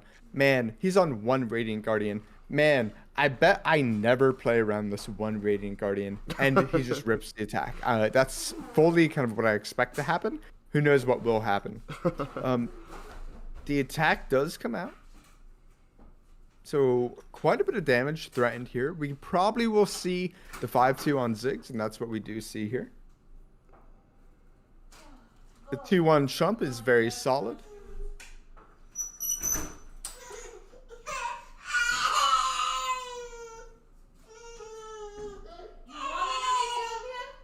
You want me to leave you? No, right? So stop.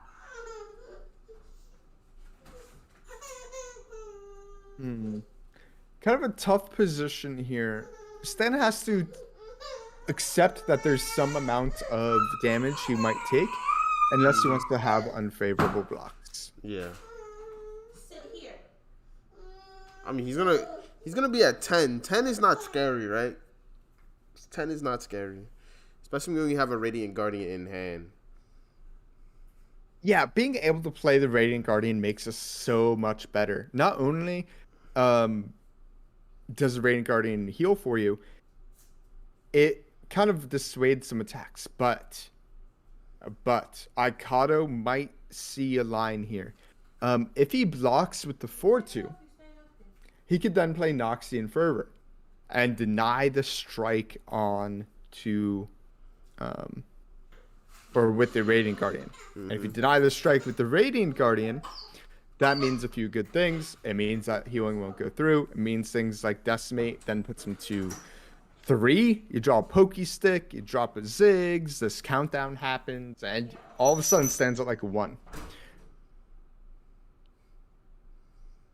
Now, and the lines get more complicated. There is a world where Aikato decides it's best to Pokey Stick his own Shark Trainer, so that way his Noxian Fervor will kill his Shark Trainer. And it denies the healing, and that's where he's going for. Unfortunately, in the hand of Ziggs, or of Stan. Yeah. Stan is not Ziggs. They are not the same. There is a single combat. Mm-hmm. And this single combat will probably spell the end.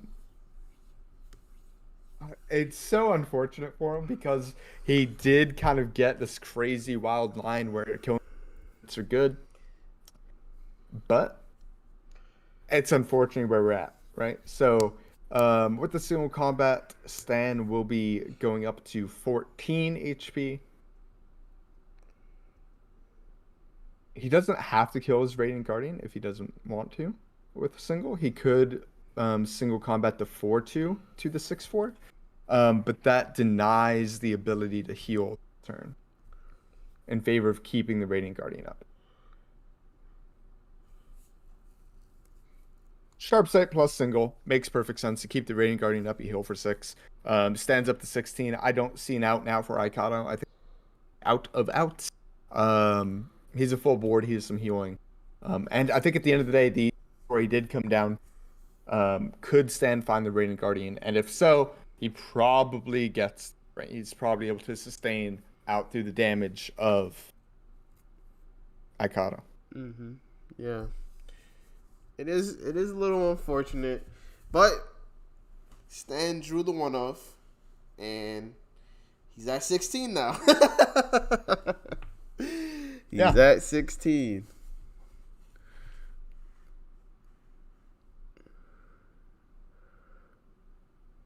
Yeah, 16 indeed. We should be seeing another set here soon after this game wraps up.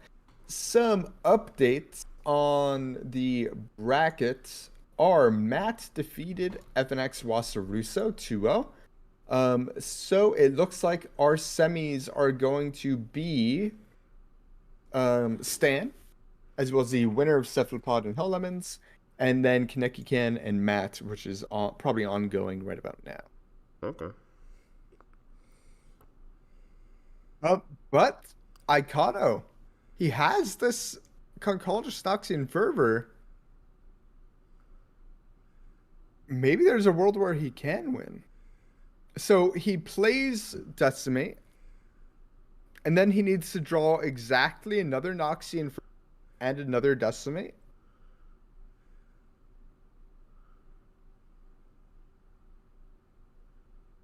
If Aikato draws a Decimate this turn and a Noxian Fervor next turn, he will win. How wild is that? Wow. That would be very wild. I say that, but now Sten can even heal some more. All right. Oh, okay. Yeah, it's over. Okay. Aikato's trying so hard to get there. I was dismissing his odds. He wasn't. He tried, but Action Spell was enough. We'll have to see if there's a Decimate. That Poppy's pretty good, but Poppy won't actually 10-0 opponent on the turn she's summoned.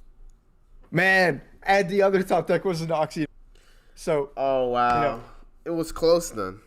It was reasonably close. A lot closer than I anticipated. Yeah, but the Radiant Guardian it pretty much just stabilized the board for Stan there. Yeah. The Radiant Guardian and kind of the plethora of strike spells. Mm-hmm.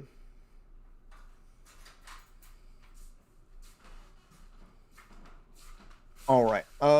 So what we got next? Do you have Cephalopod added? Let me see. I think I do. Yeah, I do. Oh, I don't know why I assumed he would win. I need to add Hell Lemons then.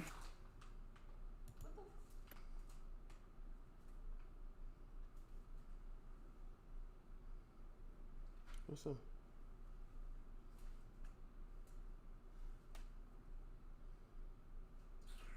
What is that? I'm also gonna try and add Kaneki Ken.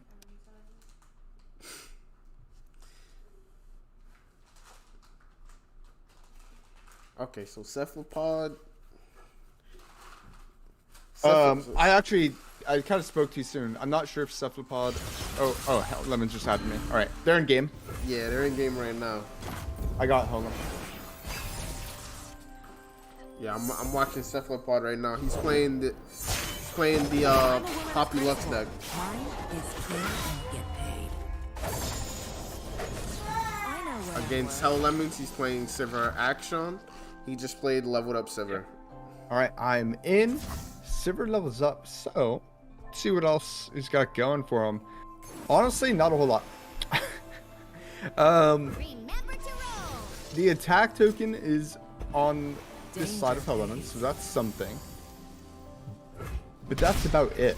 And now Cephalopod controlled the top deck of Hell Lemon, so there's not going to be anything crazy like Absolver or Concerted Strike here. It just looks like a bunch of damage coming down towards Hell Lemon. Cephalopod looking pretty good here. Even hits him with the GG Shen emote. And Cephalopod takes it down. So was that game 3? Next one. Was that game 3? I wasn't able to look at the timer there. I wasn't either. Nope, they're still in the friend challenge. Yeah, no, I don't think that was game 3. I think that was game 2. Okay, yep. Back into spectate. Alright.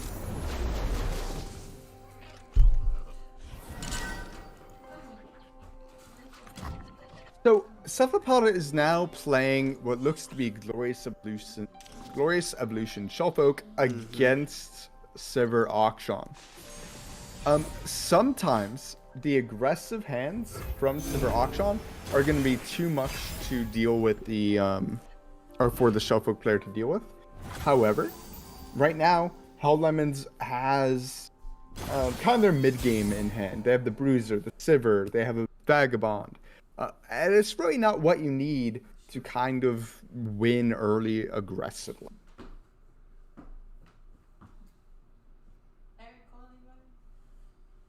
Levi. What happened? You put that on his hand? Why? Son of a...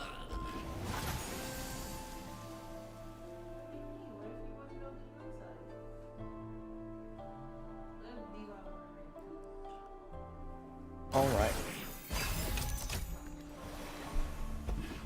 So Cephalopod wants to essentially drag the game out for as long. If on turn 7 he can play Glorious Evolution, he might be able to kind of turn any kind of game state into a win state. That's just kind of how it goes. Yep, true. One of the key parts about the Cephalopod's deck is the amount of mana you're willing to spend on turn 4. Because how sometimes it works out, turn 4 you spend X mana, turn 5 you play Vi, turn 6 you play Shellfolk, and you want to carry 3 mana over that entire by carrying 3 mana over that entire time, it means that you're allowed to play Glorious Evolution on turn 7 and have a Shellfolk and have a Vi, which is super strong.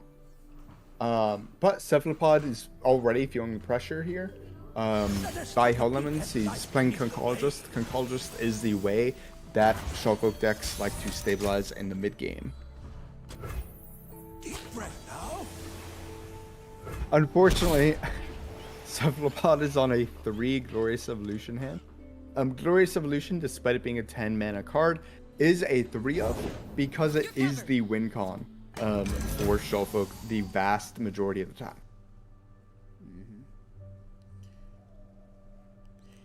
Yeah, so what it looks like, why what I see in Hell Lemon's hand on your stream, it looks like he's about to he's setting up a rally here, right? Yeah, a rally is super strong now for Cephalopod. It means that he's going to be able to attack once more. He's hovering it now. He's thinking about at least making Cephalopod respect the ability to rally. This also has a benefit of making sure that Sivir doesn't die to things like thermogenic or some fumes. So both those things make this rally just super good. It's why I presume this rally is a Golden Aegis and not a Relentless Pursuit.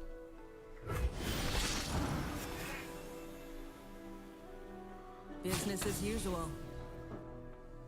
So he's able to summon 2 units at slow speed, but it's a 2-for-1, which is nice. It can chump block. It means that despite a mana problem that Cephalopod has, it's not a losing the game right now. Not right now, at least.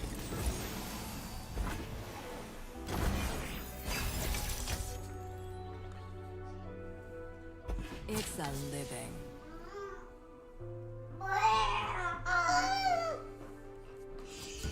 Danger pays. All right, so what do we have here? We have a pass. So Greed'll turn in. if even 1 mana is expended by Cephalopod, it means he can't play Glorious Evolution next turn. The Glorious Evolution is what they want to do because they get so many free cards that get so big so quickly after they do so. Helllemons wants to force him to spend at least 3 mana preventing this from happening. Or to prevent this from happening. 3 or more mana will be sufficient. Again, unfortunately for Cephalopod, he's forced to play the Thermo Beam. Not the end of the world Helllemon, but not amazing either, especially with the burst summon of the 5/2. Makes it a little precarious here for Cephalopod. He's balancing on 5 HP.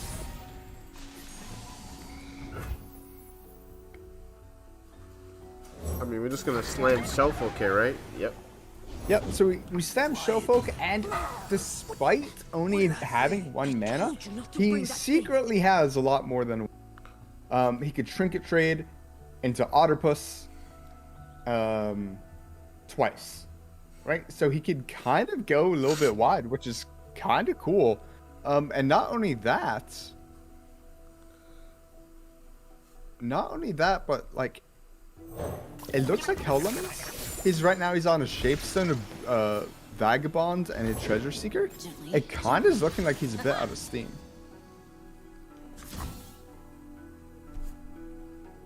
Should see a Trinket Trade here. I'm shocked at why you wouldn't play Trinket Trade here. Yeah, all he right, there it goes is. Trinket Trade. Into an Otterpus.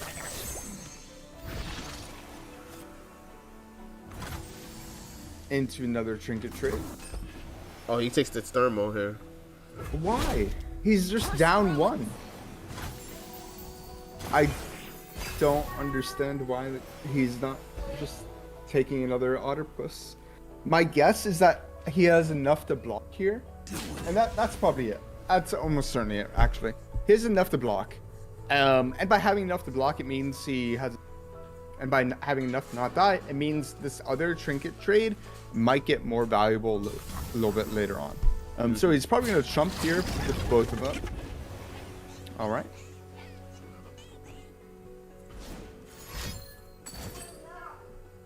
Oh, there's the Concerted. Yeah, but at the end of the day, it's not too terrible for Cephalopod because he still has another Otterpus in hand. He has a Conchologist in hand, and he's going to be generating a lot of chump blockers. And after this Glorious Evolution, I mentioned it a few times, these chump blockers aren't going to be looking like chumps. They're going to be like 6/1s, 7/1s, 8/1s. And if you could get elusives from them, it might just be game winning. True.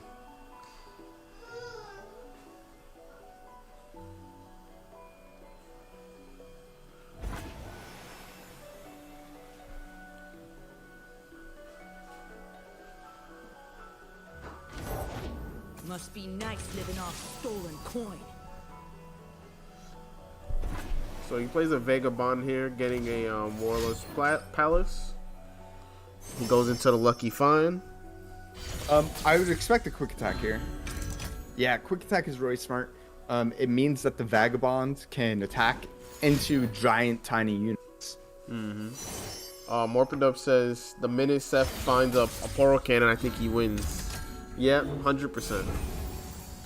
100%. If he finds a Poro Cannon here, if he top decks Poro Cannon, this game's just over.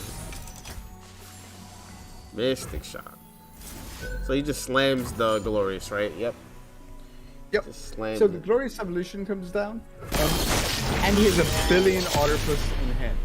Kind of the problem, though, is that he doesn't have a way to kind of get value from the Franks because of Shellfolk died. I think blocking with the Shellfolk, it made him not lose the Absolver. Unless it's Absolver plus Concerted. But by though the Concerted was enough anyway. Alright, so now we see kind of this giant board that I talked about. Does he have enough? Can he make a board full of 9/9s? He needs to be 1, 2, 3, 6 wide on 9/9s. Can he do it? I think he can. He's definitely gonna try.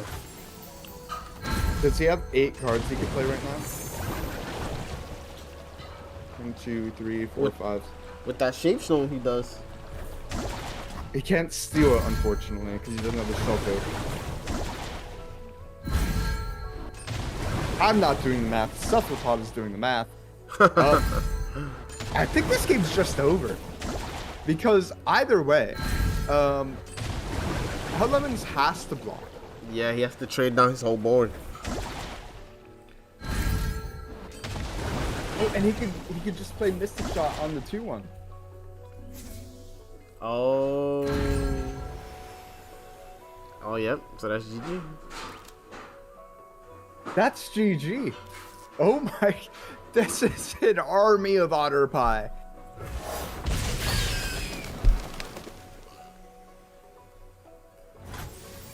And right now, Hell Lemons has to be thinking, man, I had it.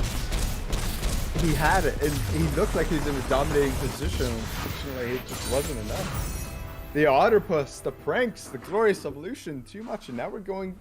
Seth won, didn't he? Yeah? I think Cephalopod just won. Yeah, I think Seth Because you... Right. Alright, I have Ken added, if you can... Ken is our other finalist against Cephalopod.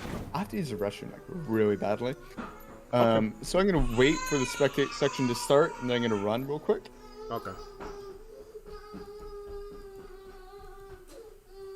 So you have to carry the cast. I'll carry them. Oh, I know. All the viewers here, if you're having a good time, of course, I urge you to hit the follow button and hit the follow button for We the Peoples. But more importantly than that, every single Tuesday, we host these. You can register. It's a 32-player cap. So as soon as we post the links on our Twitter, I suggest that you register. So make sure you follow us on Twitter too. At We the Peoples over there, at Donut right here. Yes, And more importantly than that is that not only do we host these tournaments every Tuesday night, but we host a podcast every Wednesday night at around 8:30 p.m. Eastern. So we'll recap the tournament events, talk about some Runeterra news, how we're feeling about the game stuff. And yeah, so make sure you hit the follow button on both our streams and our Twitters. That way, you can stay up to date. You can stay up to date and you know what's going on. And also, I think the most important one is so that everyone can know when the tournament actually goes up, right? Yeah, I mean, that would be probably the primary reason. It's because Twitter's just a really good platform for us to post links, that kind of thing. So that's what we do. Yeah. So I'm looking at your chat right now. Mark Redorp says, not sure if this is Shellfolk board or Lurk board. I don't know. I don't know. The way Cephalopod was playing last game, I'm not even sure. Yes. Seen a bunch of 8-1s or 8-2s or whatever. That does look like a Lurk board. But hey, what are you gonna do? I mean, it seemed pretty good. One of them the game seems pretty good.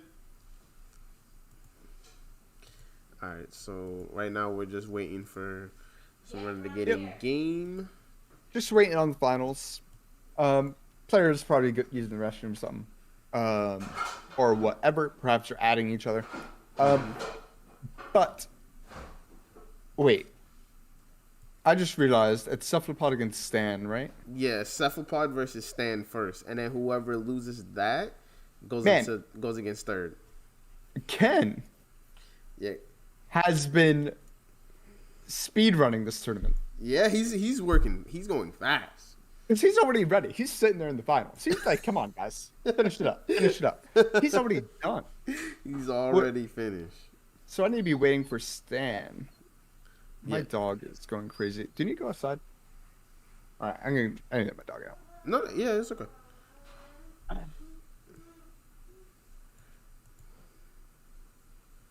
So updates for everybody. So right now we're just waiting for Cephalopod and Stan to commence the match.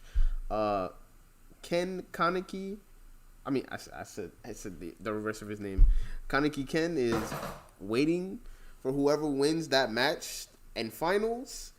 And Matt is waiting for whoever loses that so that they can fight in third place right now. So we just have to wait and see who's gonna win this.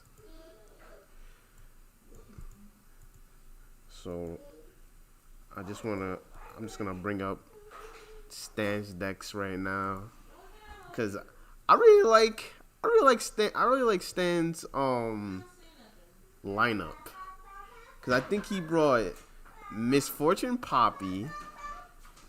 Oh, he brought Draven Scion. Oh wow. So he bought Misfortune, he bought Scouts, he brought Draven Scion, and what's this last deck? 1 second. Go to Mobilytics real quick. Actually, I could just drop the link right here. Oh, he bought Action Sivir. So he bought obviously 3 really strong decks, but this Scout deck in particular, I feel like it's actually putting in a lot of work, to be honest. Like, I don't know. It makes me wanna pick up Scouts, but I know Scouts is just different, right? You gotta be built different to play Scouts. Are we still waiting? Yeah, we're still waiting. All right, Stan against Cephalopod. I have Stan added, so I guess. Yeah, and I got Cephalopod added, so we're just waiting.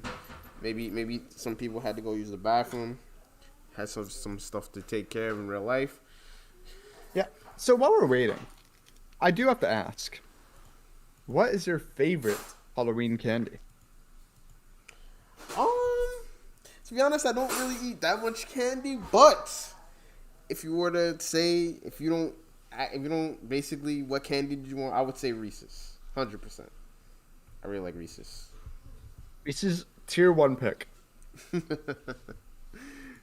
right, they're in game. Probably in the ban phase right now. Yeah, they're probably in the ban phase.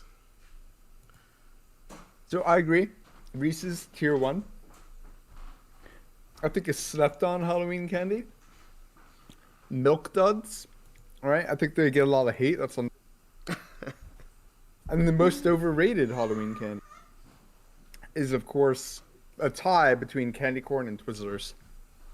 Oh yeah, candy corn for sure. You can't forget the candy corn Halloween. They're terrible. I hate them. Really? You hate them? Trash.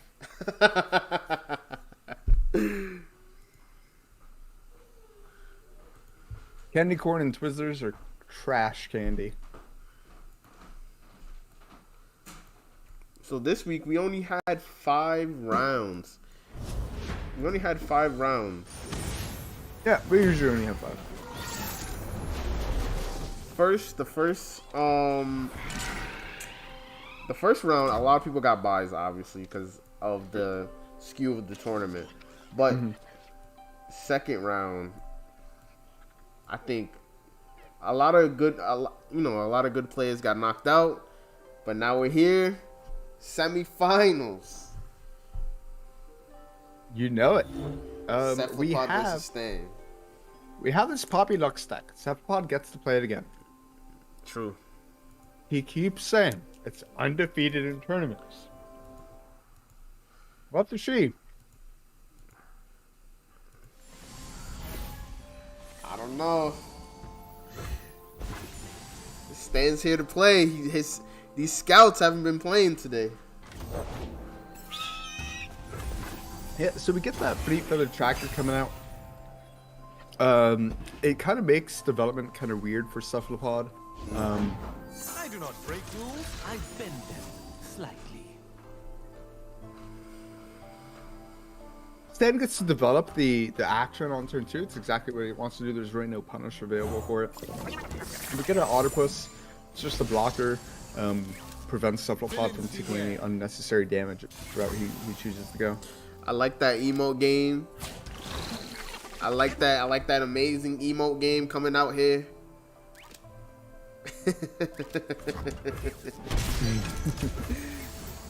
People talk about how Runeterra isn't pay to win, but it is pay to emote, alright? You're gonna have to drop a few dollars if you want to put the spiciest of emotes out. Yes, sir. So there, Cephalopod was obviously trying to make it seem like he had sharp sight. But he didn't full stand.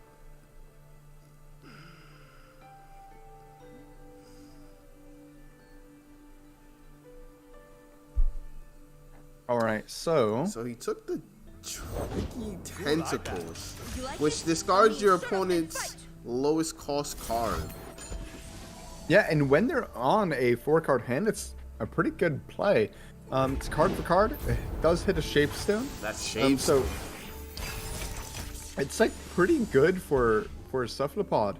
He's at a pretty sizable hand advantage. However, the board is certainly in favor of Stan at the moment, especially looking at a Bright Steel Protector and a Sharp Sight in hand. I don't think there's a kind of a way for stuff to take back board control just yet. Mm-hmm.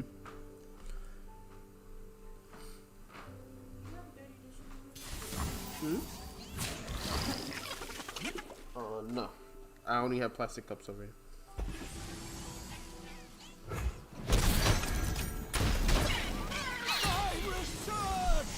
So I don't know how many Radiant Guardians Cephalopod is playing, but it looks like Stan is trying to like play around it by trading the board before turn 5. Which is smart. Yeah. That is always kind of nice when you're able to prevent your opponent from having any units that can die. With that being said, though, it's kind of hard to have that happen because they're just constantly going to be playing more units. If a unit does die, I'm sure Cephalopod will be trying to play it as quick as possible. Mm-hmm. True. He's also on 3 Radiant Guardians. Oh, wow. Yeah, so these 3 Radiant Guardians gonna be coming out and doing work probably immediately. In fact, with the Sharp Sight on that Vagabond, it does flip Action, but it does enable the Radiant Guardian. But it also doesn't kill the Vagabond, right? It's able to trade cleanly. The Vagabond will survive, and also this Poison Dart can't kill Action. So, kind of good all the way around for Stan. His board is very scary for Cephalopod. Cephalopod isn't on anything like Judgment that can, board wipe. The closest thing to that would be like a Concerted Strike. And that only hits 1 unit. So this kind of going wide strategy that Stan has been able to enable so far is, really going to be putting in a lot of work. I fully do expect the Poison Dart into Radiant Guardian.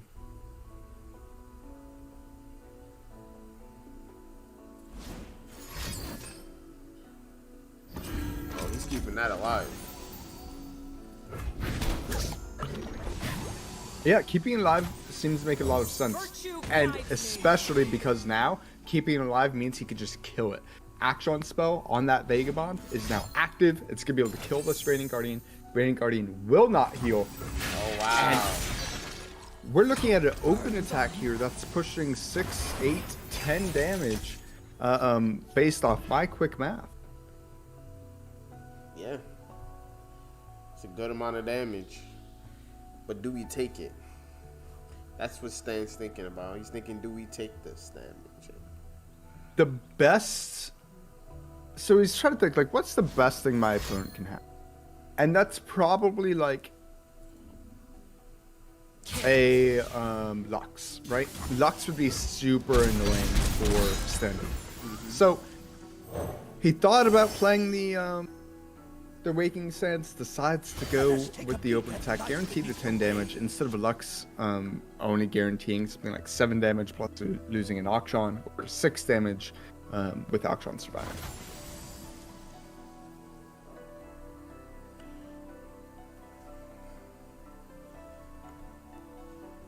So for perhaps the first time, it does look like Cephalopod is on the ropes on this Lux Poppy deck. They don't have a board. They don't have kind of much of anything in terms of a win con popping up in their hand. One of their Radiant Guardians has already been... It's kind of been a devastating beginning to this game for Cephalopod. Yeah, it's been... I think him being able to clean up that Radiant Guardian really changed the dynamic of the game, right? Because once Radiant Guardian hits the board, she has like this radiant feeling to her, right? Like she makes it known that she's here. So you have to do something about her, and Stan was able to just easily clean her up that round. So Stan plays the 5-2 here, the Waking Sands, trying to dissuade an attack from the Lecturing Yordle, because the Lecturing Yordle will eventually, if you kind of limit the breadth, the width of Stan's board. He can pop Action, he can pop the 2/1s if he so chooses. But the Bright Steel Protector is going to enable it to happen anyway. So we have 2 Poison Darts in the hand. We'll have to look to see if it's going to hit Action or if it's going to hit the Treasure Seekers.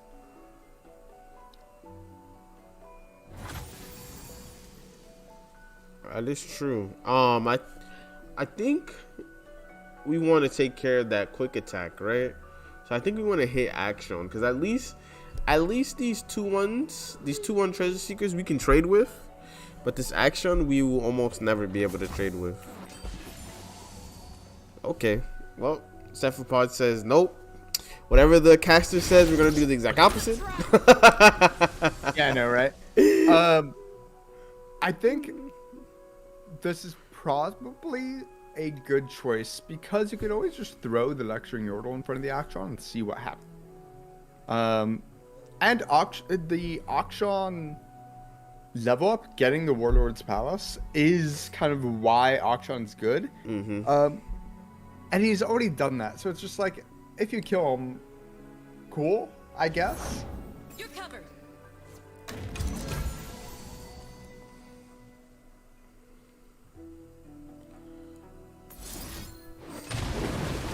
Speaking of popping that palace, Stan is able to pop the palace on this turn.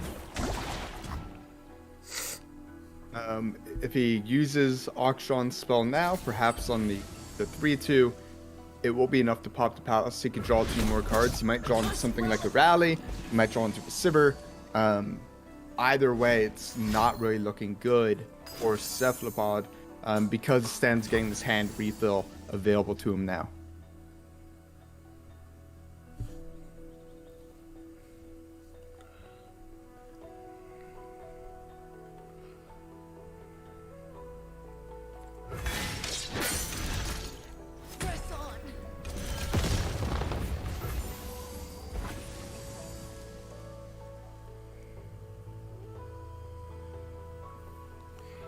So this isn't good for Cephalopod here. So he's able to get the Sentinel's Horde. Most likely he's gonna draw for this, right? Yep. Yeah, and draw he does. Now he can play another Vagabond if he would like, get another Palace out. Unfortunately, he didn't draw anything really great, so he's probably not too excited with what he drew. He really probably wants Sivir more than anything else. However, I mean, he's 2 cards now closer to Sivir than he otherwise would.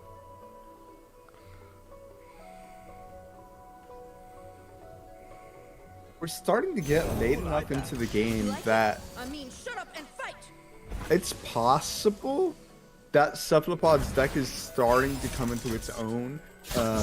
If it's able to do things like play out Lux, play a Concerted Strike, use its removal, use that Bright Steel Protector just to start the game just a little bit more. They're getting close. I feel like he's approaching the strong point of his deck. If you just find the cards like Shellfolk, or like Lux,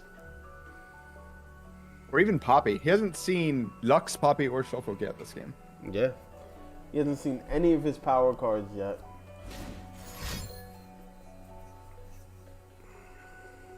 So this Waking Sands makes it pretty difficult for Cephalopod to do much of anything. Instead, he's going to choose to open attack. So this is a weak play to Concerted Strike. Concerted Strike can punish us pretty hard. I would expect Concerted Strike to come out. He can't afford to let this go through as is because it loses to literally any buff. I guess if he buffs, then he can Concerted Strike back. So he doesn't need a pre-commit. Kind of patient play here. So Cephalopod now at 1. This is really and truly scary, right? I mean, Cephalopod, like we were saying earlier, he does still have Radiant Guardians. So he could top deck a Radiant Guardian and trade it in with any unit dying. So it's not completely over for Cephalopod and his health. But him being at 1 health is obviously a big deal. 1 health away from dying.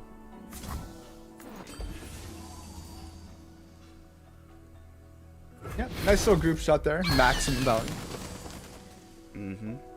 So if a Radiant Guardian gets drawn, we might see a scenario in which the Lecturing Yordle just attacks, died. And Stan has to then make a choice.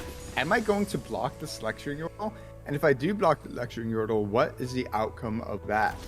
And it very well could be Radiant Guardian's proc. Instead, we're seeing a Cataclysm here. The Cataclysm will make sure that the Radiant or the Lecturing Yordle dies.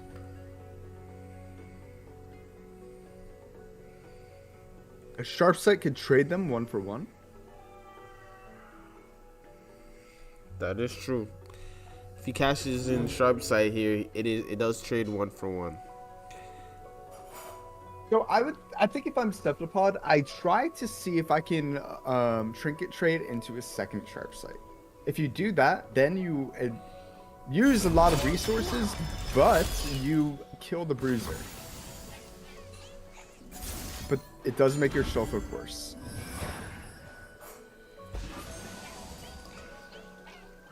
Alright, so he's all in now on drawing a Shellfolk. Yes. Absolutely. He is all in. So let's see what happens. Let's see if he can top deck this Shellfolk. If he draws Shellfolk, I think the game goes from being very unfavored for Cephalopod to Cephalopod just wins. I think it's that kind of extreme of a difference in the two. I mean, Lux pretty good here, right? Where I go, the light follows. So you could Lux. Oh, Lux is pretty good. Lux is almost as good as a Shellfolk because they get the 3 damage in here. Now they Trinket trade. Yep. Into a Concerted Strike. Or they choose Otterpuss. Makes sense. That's fine. Means he probably had really bad spells. But now you can Concerted Strike, level up Lux, get a Final Spark in hand, and kill the 3/2. And now you're dying to exactly Absolver.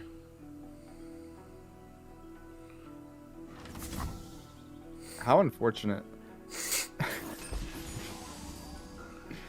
Oh no. Now, why? Wait, why did he? I don't know why. If he attacks the one with the Overwhelm, it's just straight better for him. Son of a... Oh, he's gonna Final Spark the other one. Oh. Okay. That's fine. Oh yeah, we have caster vision, so we know, but Cephalopod doesn't know, right? About Absolver? No. He doesn't. But 6. Oh man. It's gonna. Oh, the Absolver. The Pokey? Pokey's actually like pretty good. Pokey and Trinket Trade are like really good here. You always Trinket Trade first. We love it when they run. Alright, so he has to Trinket Trade. Nah, it's do or die now. Trinket Trade into something good. Single combat would be amazing. He takes a peek in the hand. He knows there's a... Oh, he I knows really like the Frank. Absolver. He knows it's there, so now he has to pick a line to play around it. Trinket Trade is probably going to be the best one. He's just hoping to draw something really good here, right? Second Pokey is really good. Oh! Did he hit it? What did he hit? Yes, Strafing Strike. Strafing Strike is incredibly good. I've got your back. Not Bring us only home safely. does it kill whichever one gets Absolvered, but it also, combined with Pokestick, will give him a Final Spark. I think Cephalopod, from the brink of defeat, might have pulled this one out. That's right. Run! Yeah, he has to attack here. Yeah, he's just going to rip the Absolver and say, "Can you beat me?" And the Strafing Strike, I hate to tell you, Stan, will beat you. Wait.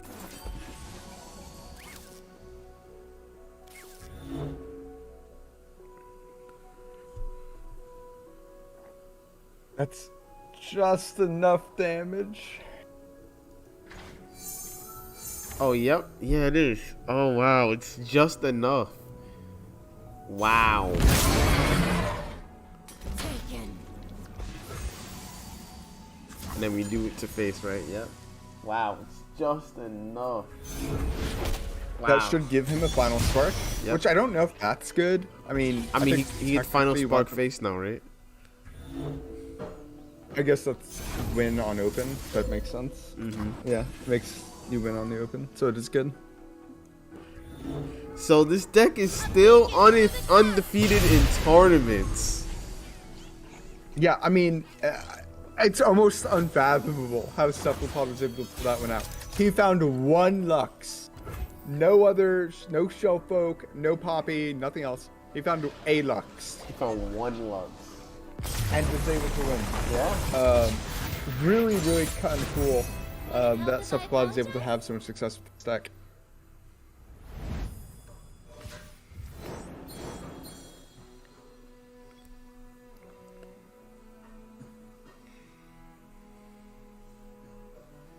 Waiting for the players to join game 2. So that was game 1. Cephalopod won. With the Lux, what is it? I'm sorry. Oh, the Lux Poppy deck. Mm-hmm. So do all of Cephalopod's decks have Shellfolk in it? Man, you're asking the real questions. I wouldn't be shocked, but let me find out.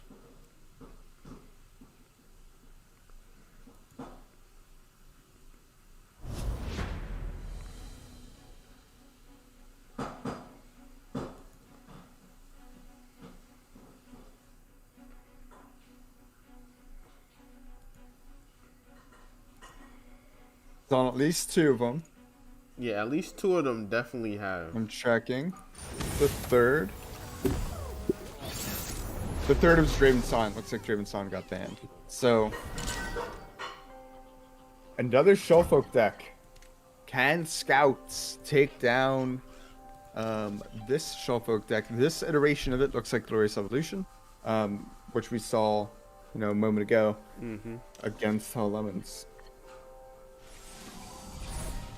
I'm assuming that this is relatively favored for Scouts. But again, it's going to be this world where Cephalopod's going to be towing the line between defeat and stalling for long enough for things like Shellfolk Glorious Evolution to carry him. And this kind of very narrow hallway, if you will, is what Cephalopod needs to pass through to victory, right? Needs to thread the eye of that needle. He's done it masterfully so far. We'll have to see if he's able to continue it. Ooh, that time trick. But that production surge is just so good. Oh, he took the time trick. Okay. Production surge is such a good card in a Shellfolk deck, right? Because you're able to get sometimes you're able to get 2 units, and it's actually really, really strong.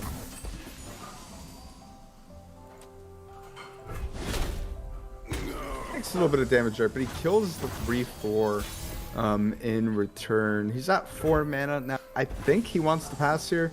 Yeah, passing on 4 mana is pretty common for Shellfolk decks, especially because, again, they're playing with turn 7 in mind.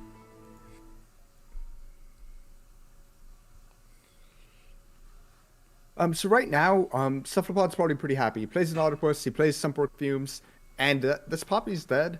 And there's really not a whole lot of something like Ranger's Resolve that Sten could even have that threatens to stop this from happening. So far, this early game going perfectly for Cephalopod.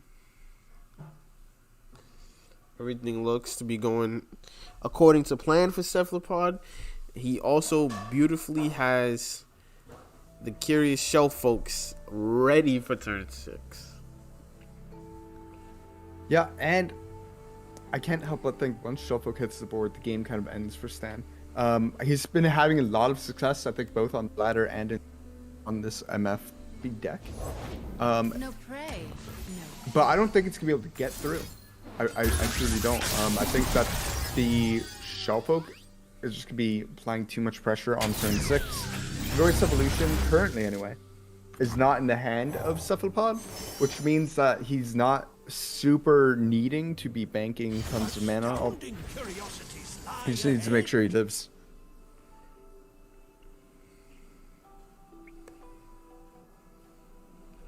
I mean, it's also the fact that Cephalopod was able to deal with almost every single threat that Stan has thrown out thus far, right? And then once we pass this turn 6 threshold, and Cephalopod is able to play the Shellfolk, he's able to establish so much value that it's just hard for Stan to close that gap, right? Yeah, I completely agree.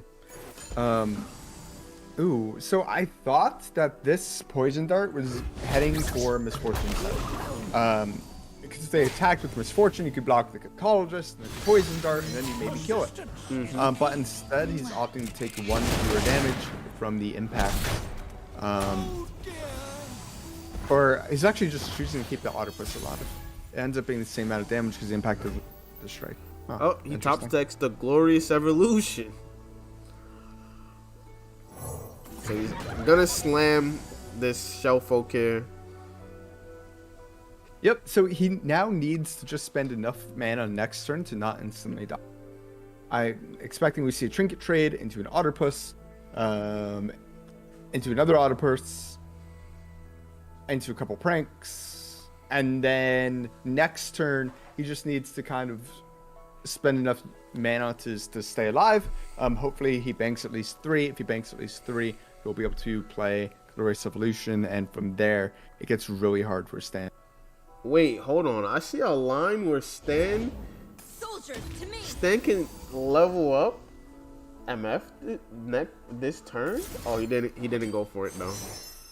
I guess he's setting up the Citria for next turn.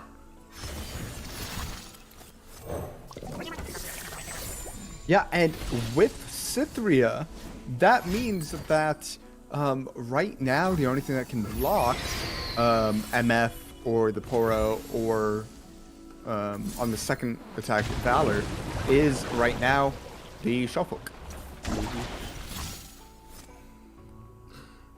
Cephalopod also thus too has a rally at regular mana, by the way. Yeah, 3 unnerfed. Unnerfed with the buff. Wow. True.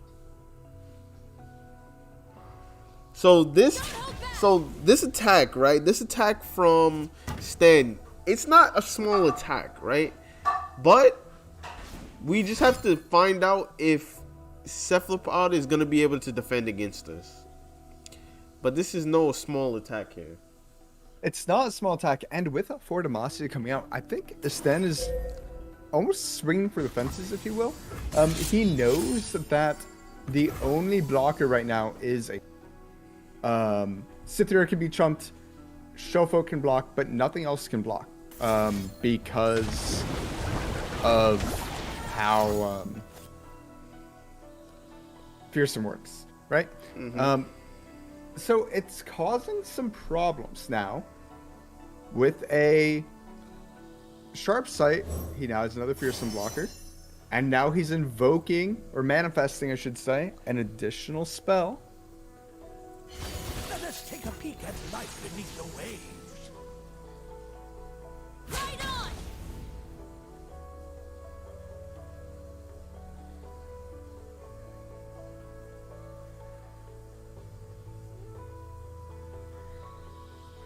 I'm wondering if Stan should be using the Scout attack here. Yeah, me too. I think he should be using the Scout attack here because he could kill a blocker, right? That's what I'm thinking, but he might be seeing something else that I'm not in tune with at the moment. This Shellfolk is looking dead. No, yeah, that And- Shellfolk is dead. This is also looking like a lot of damage Easy does it. coming down. Ends up only being 6. And there's a Glorious Evolution in hand. I surge. So, this free Poison Dart is pretty nice. Means MF is dead. Glorious Evolution can come out. But he can't play Shellfolk and Glorious Evolution. It's just a choice to make.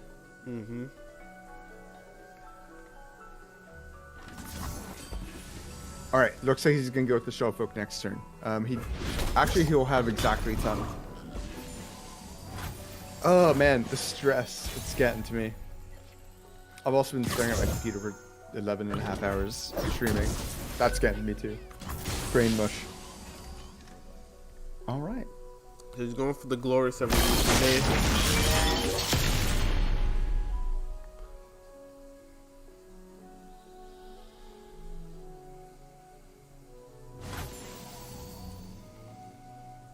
So another Octopus can come out and another Prank can come out if so chosen. And now with the Glorious Evolution, it makes the Fearsome keyword a lot less important. Oh, I've never met anyone like you.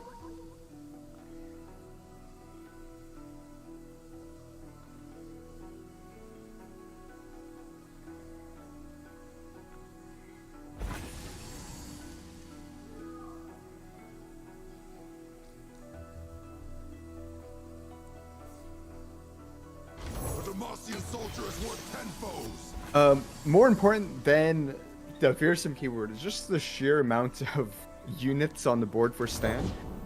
He's a full board right now, and Cephalopod only has 9 health. Another Fortimacia is a bit. They don't have enough. Ooh, now they do.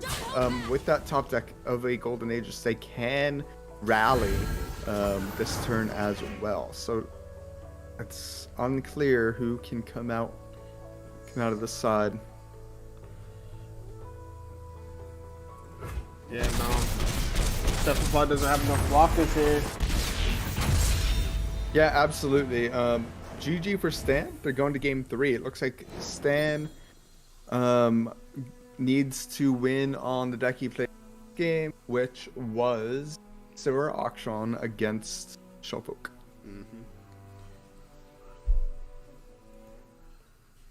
So in this matchup, I think I said it in a different set, but in this matchup, it really comes down to can Silver Auction win the game early?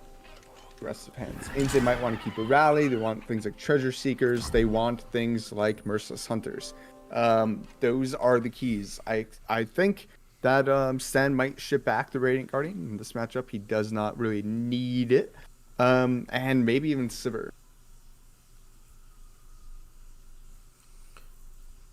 So Cephalopod's hand is double swamp fumes, stress defense, glorious evolution, and a top deck trinket trade.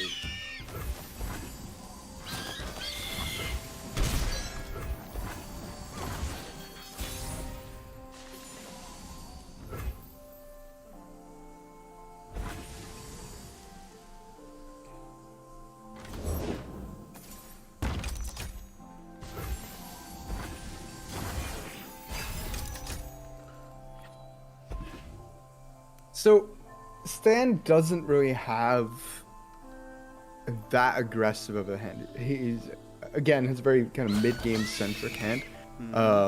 His 2 Bruisers, a Hunter, a Sivir, and it's really not what he needs to be super successful. Yeah, nah, he's missing some pieces. And Cephalopod pretty much just gets any pick of removal. He gets a 3rd Swamp Fumes.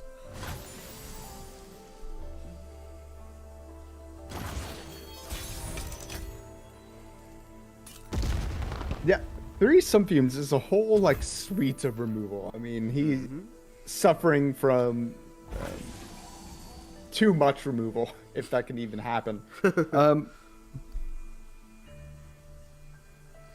And Shellfolk decks, if you're ever playing on the ladder and you queue into a Shellfolk deck, they want to pass. As much as any control deck out there. Even though they're more of a combo deck than a control deck. They just want the game to go long. So if you're willing to pass down, the Shellfolk player will happily do it. Pretty much no matter what. Because their game fundamentally changes on turn 7. Game breaking. Yeah, quite literal.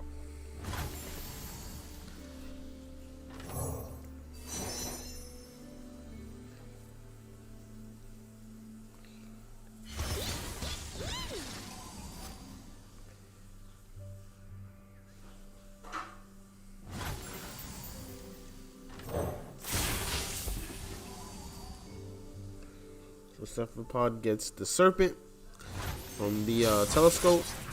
He's able to take down. He's able to challenge the Fleet Flutter Tracker, and it is successful.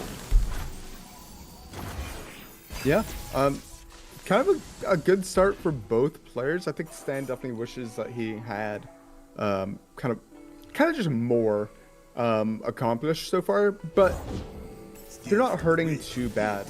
Especially with a Bruiser on the board, they can now start to threaten quite a bit of things. And starts to kind of develop the Bruiser's lucky finds, hopefully from his perspective to an overwhelming advantage. Yeah, at the moment, Cephalopod, he just looks like he's not phased. He's just trying to maneuver, and he's just trying to make it to turn 7. That's literally his goal right now. So he can. Does he have enough mana? Yeah, he has exact enough mana. If he wants to, he can stress defense, Poro Cannon, some fumes. Yeah.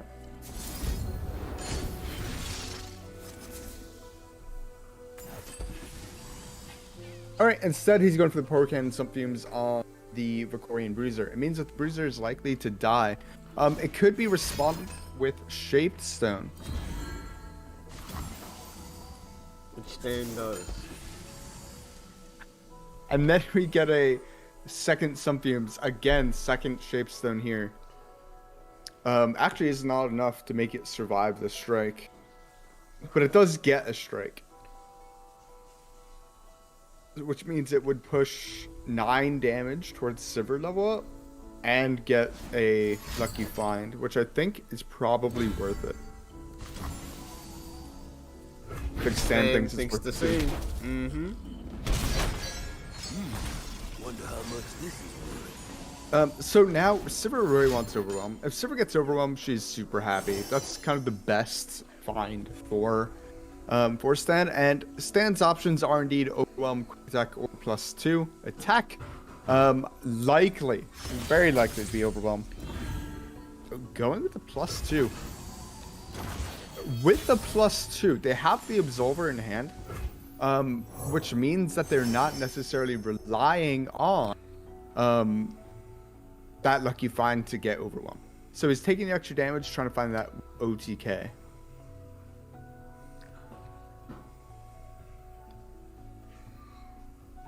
If I'm Cephalopod, you start to think that popping Sivir's Spell Shield is like objective numero uno at this point. If you can't pop Sivir's Spell Shield, as soon as she levels up, you might just die. Because you never know when they'll be able to get access to Overwhelm. That's true. Crack skulls, bag loot. She gets it. So he's gonna pop it here with the Ray.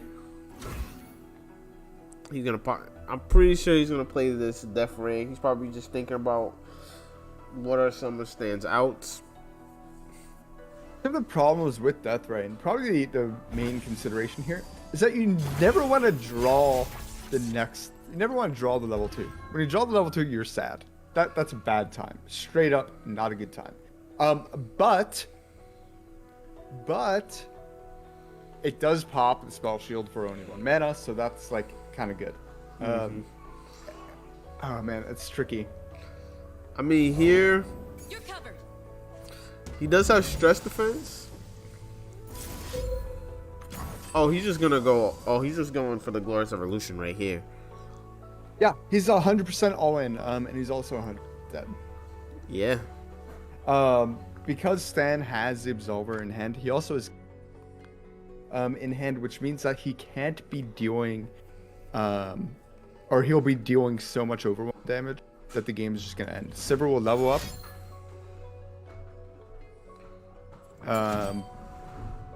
I think. Actually, that's not quite enough. I was actually mistaken. Even if Sivir struck there, that wouldn't have been enough. He has to find Overwhelm right here, and didn't find it. He is probably quite upset that Overwhelm was not found this time around, and he's probably upset that he didn't take it earlier. Because right now, Business as usual. Sivir is not leveled. But Sivir will level up on strike. No! Oh, but Is key. they can't give her Overwhelm. Action's not leveled up, right? No. No. Alright, yep. So, Stan doing this properly. Probably upset that they didn't take Overwhelm earlier on in the game. Yeah, because they would have won here, right? Yep. I think.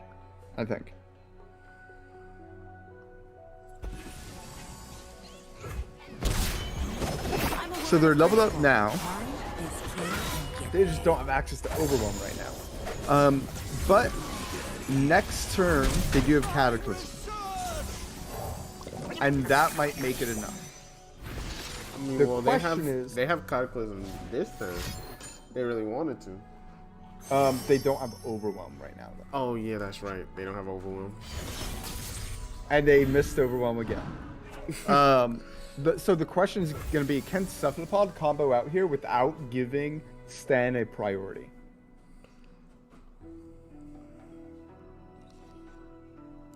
And it's really close. He could force the Cataclysm now if he plays a Portal Cannon.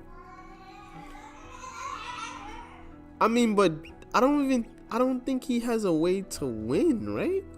Who? Stan. Because if he goes for the Cataclysm, he can just answer with Death Ray, and then once it goes through, he can just stress defense it.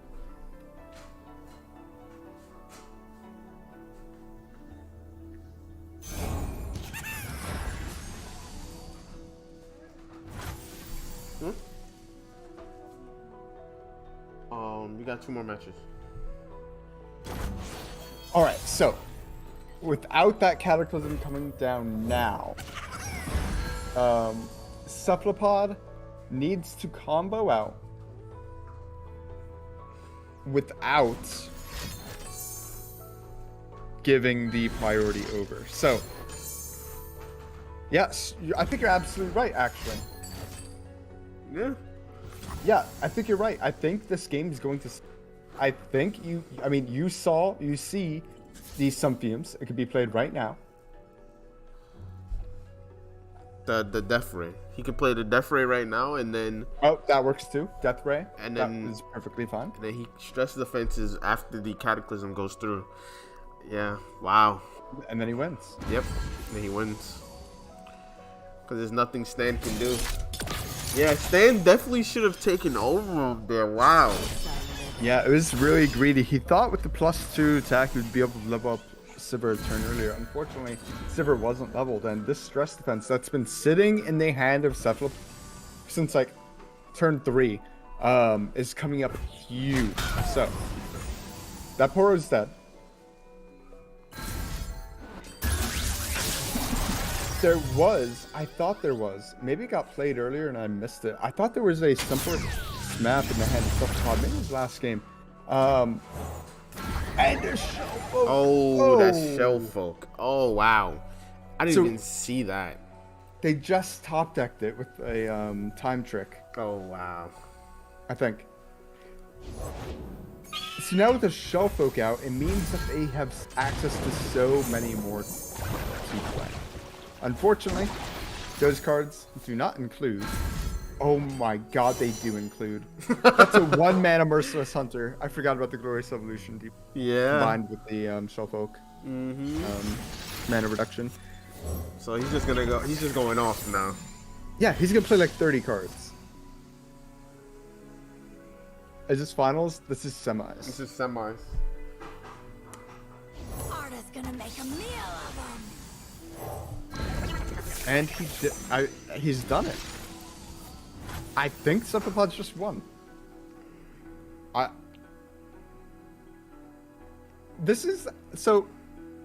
hate Shellfolk and I love Shellfolk. I love that the Shellfolk exists in this game. And one of the funny parts about it is that like Cephalopod we need to sit here for like another 5 more minutes before this game ends. Because he has to play so many cards to actually, win him the game. Oh wow, he got a Radiant Guardian now, by the way. Yeah. Is Flock still dominant? Nah, Flock was taken down round 1 by Izzy Owned. By Izzy Owned. Izzy Owned took out Flock for this tournament. So we're gonna get a new champ.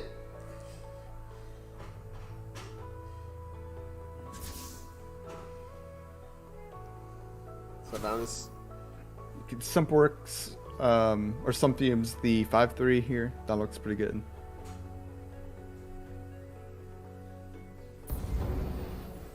Shield is yours.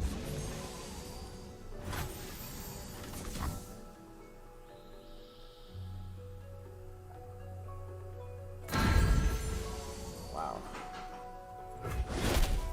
Hunt down. So it looks like he's done it. Yeah, like I said, we're still gonna be sitting here for a few minutes. Is Aikato in the finals? No, it's gonna be Cephalopod against Connected Ken.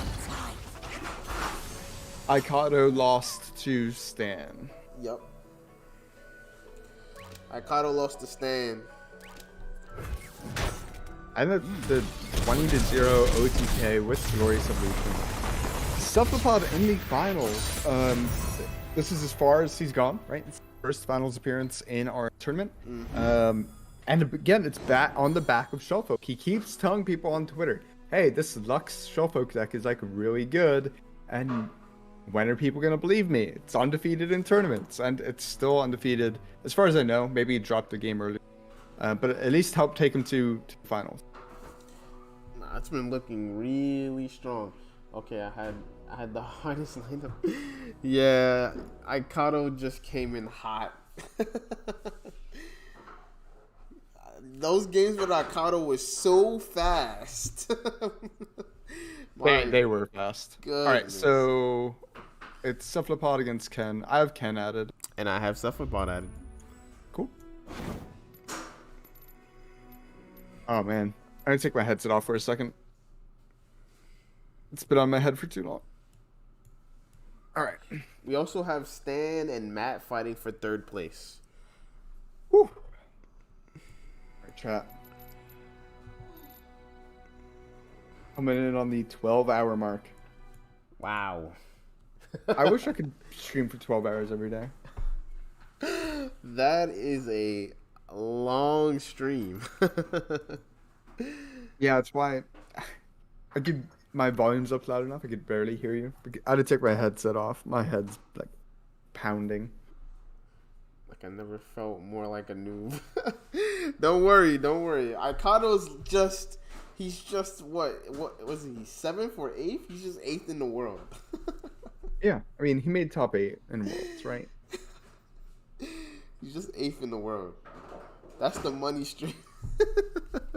That's a money stream. I've achieved 1 sub. I'm making like 20 cents an hour. I don't think it's the money stream. I can go outside and find a quarter faster. Can make my fun.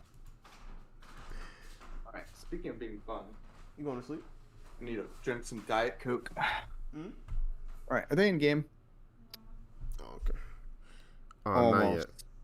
Looks like they're getting set up.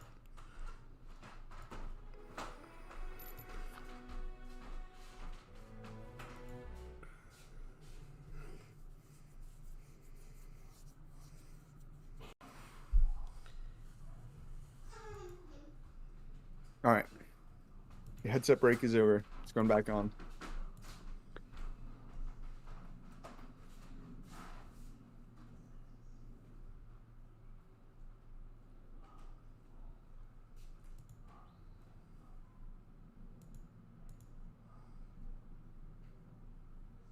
All right. Let's see what Ken brought. We know what Cephalopod brought. We've watched it a couple times, but what has Ken brought? Okay, so Cephalopod is in game. All right.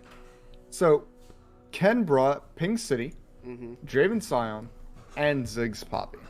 Okay. So what do you think Cephalopod's gonna ban? You think he's gonna ban the Ziggs? I think he's going to ban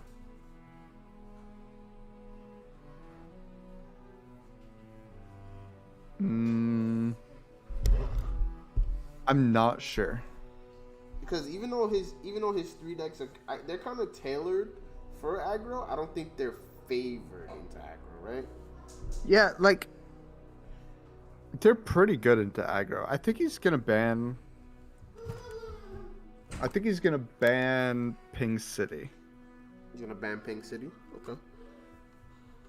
That'd be my guess, because Draven Sion's favored into Ziggs Poppy. I'm assuming his Lux deck is favored into Ziggs Poppy. Pink City is slightly less favored into Draven Scion. I'm sorry, is slightly more favored into Draven Scion than Ziggs Poppy. So we'll have to see. All right, here we go. We're starting the game.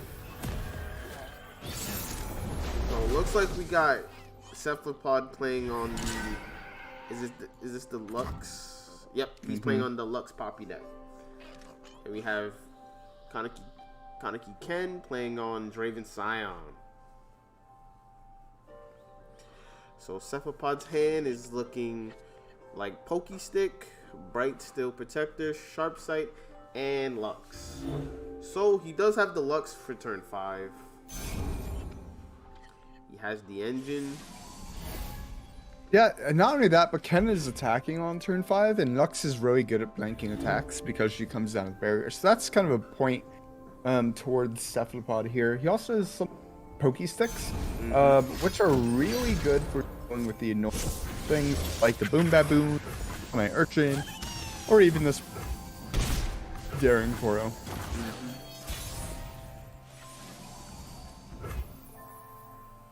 So most likely we're gonna just see a pass here, because like you were saying earlier, the Shellfolk deck just likes to make it to turn 5, 6, play Shellfolk, and then do what they have to do. Yep. So I think one of the strengths of Lux Shellfolk is that you could hit the curve where you hit like Poppy on 4, Lux on 5, Shellfolk on 6, and then it's like probably as strong as you can get. And then it's just like from that point you're throwing like concerted strikes around, you have plenty of mana around, so it's really about navigating the part of the game and not dying. We do see a Scion in the hands of Ken. That Scion might be, or that Scion is the win con. If Ken drops a Scion and there's no mini-morph in response, Ken's probably going to win. But there likely will be a mini-morph response. That's why mini-morph would be run in this Lux Poppy deck. Not only is it run in the Lux Poppy deck, but it also levels up Lux if Lux is on the board.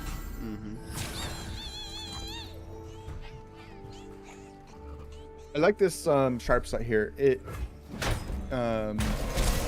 prevents the Fearsome from getting further value. And he's able to keep his units on board, right? Right, precisely. And these units, they're mostly here to block, but sometimes, as you see here, like the best offense can be the best defense kind of thing.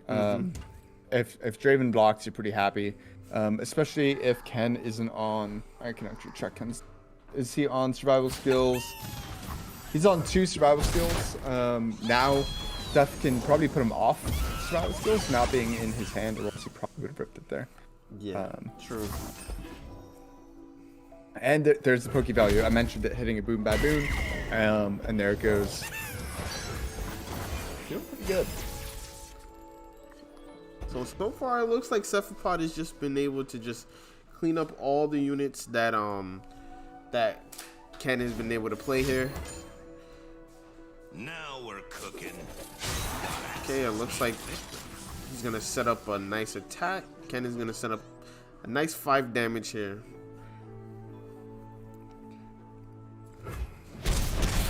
Cephalopod lets it through.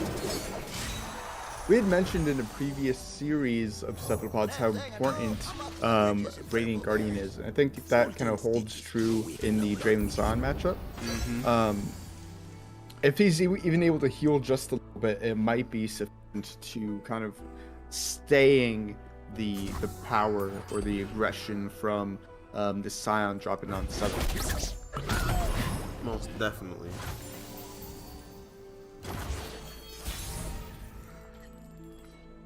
So there's the Shellfolk top deck. Where was I? Valid and cooled. Alright. So, Shellfolk is available on turn 6, which is precisely when you will likely want to play it.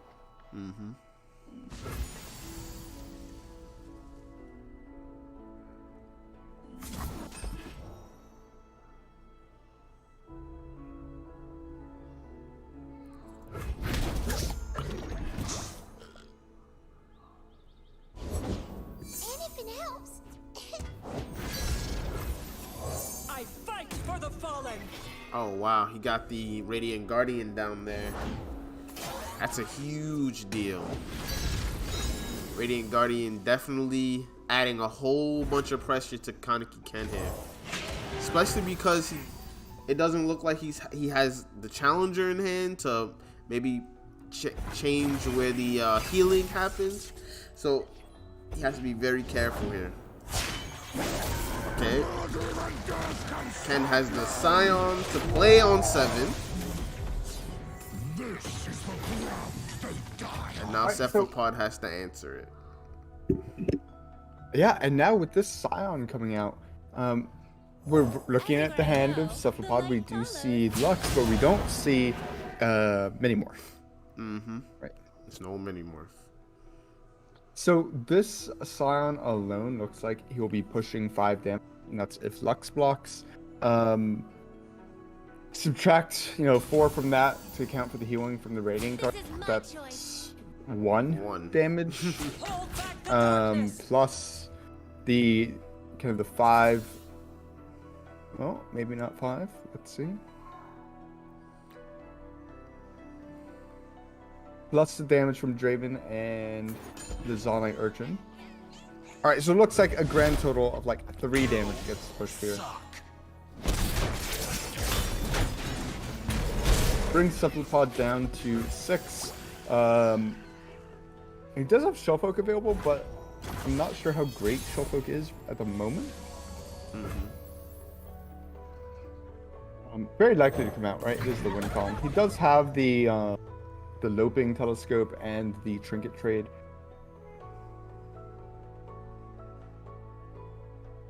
He doesn't really have good answers for Scion, though.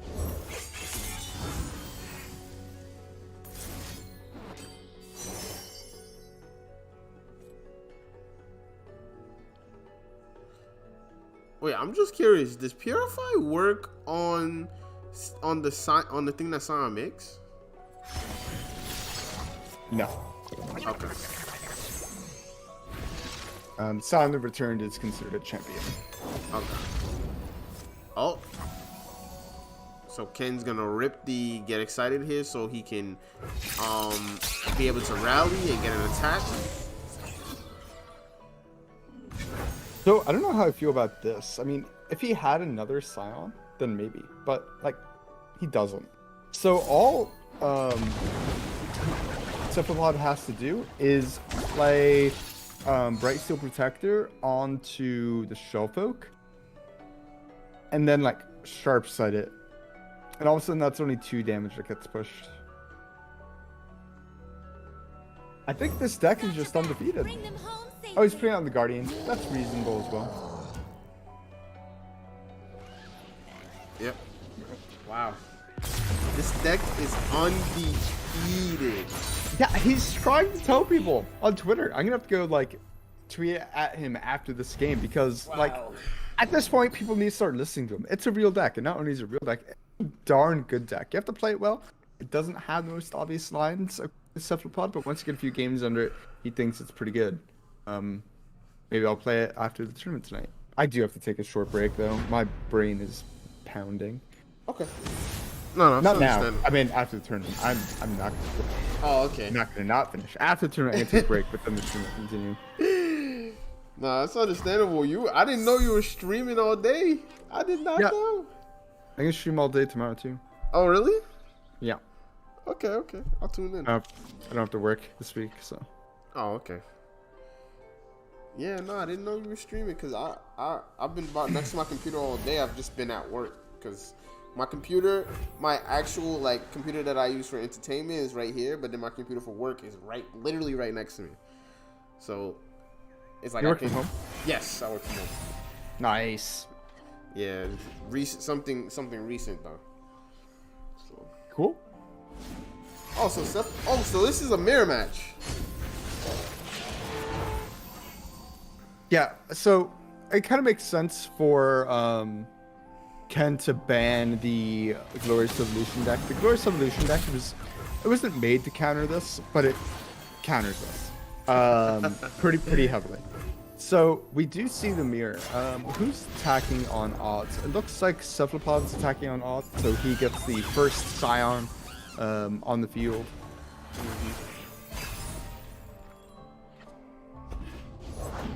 I have the best job.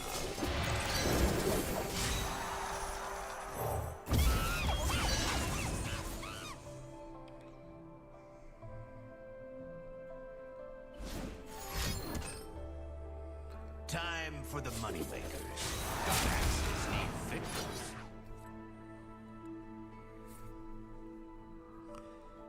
Despite a perhaps perceived advantage, there is the ability to push a bit of damage. We also have Get Excited on a Flame Chompers, which is going to add another blocker if he wants it to.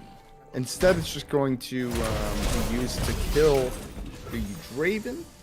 Cephalopod is down to 13. He does have to be afraid of something like a Captain Farron, which is in the hand of Kaneki Ken. Mm-hmm.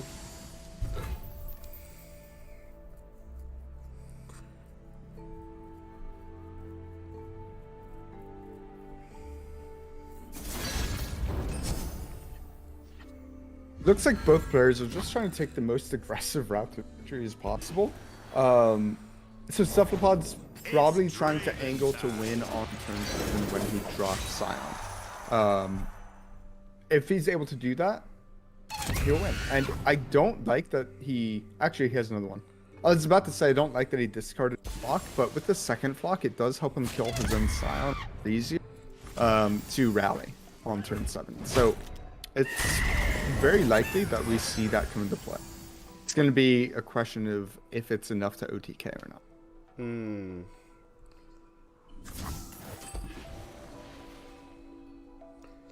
So I think the survival skills is gonna cash out some value here, right? Really?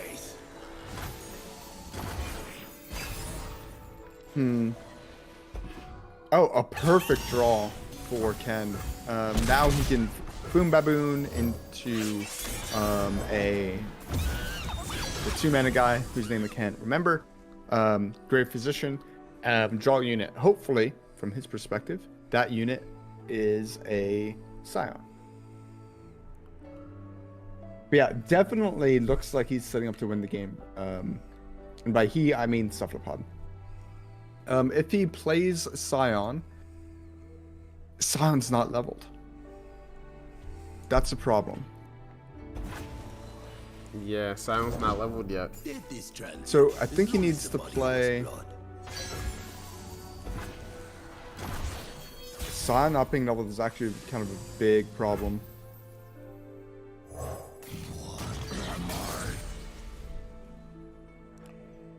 He could play. How close is he? Is he within 3? Is it 5? I was gonna say he could Roar the Slayer, but that's not enough. No, it's not. I don't really see a line.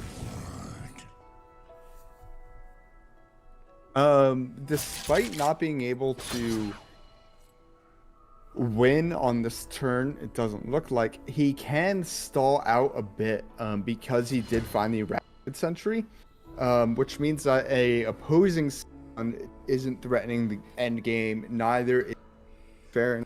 That Arachnoid Sentry might be instrumental to victory. If I were if I was Seth, I think I would try and push maximum damage here, which would mean attacking with the Flame Chompers to pull 3-1 to the side, and attacking with both the fearsome units. So we're just gonna see the Arachnoid Sentry come down here, right? Yeah, 100%. 3, 4, 5, 6, 7. Right now, Ken is 7 damage in hand at fast speed. He has a Get Excited and 2 Mystic Shots. All of those plus 1 Decimate is... So it's time for Cephalopod to win. And it has to be like now. Decimate cannot hit. If Decimate hits the board, the game's over. Mm-hmm. So he has to win next turn on open. Yep. So to do that, he has to level Scion. He has to stun Farron right now. Yeah, he has to stun Farron here. I don't see a way. What? Chooses not to stun Scion? So we have the benefit of cast division. And he does not.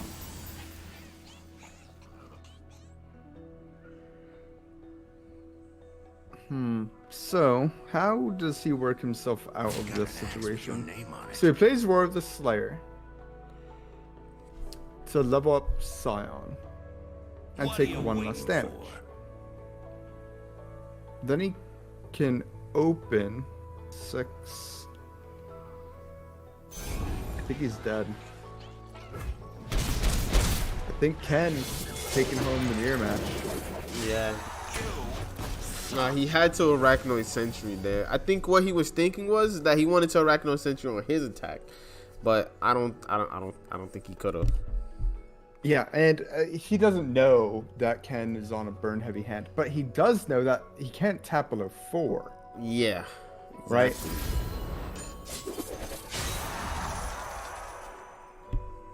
And right now there's GE in the hand of Ken, so this game's just over.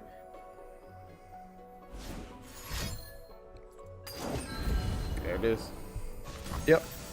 Alright, so we get a game 3. Man, we're casting a lot of game 3s. I know. These are some really close games though, Doey. These are some really close games, honestly.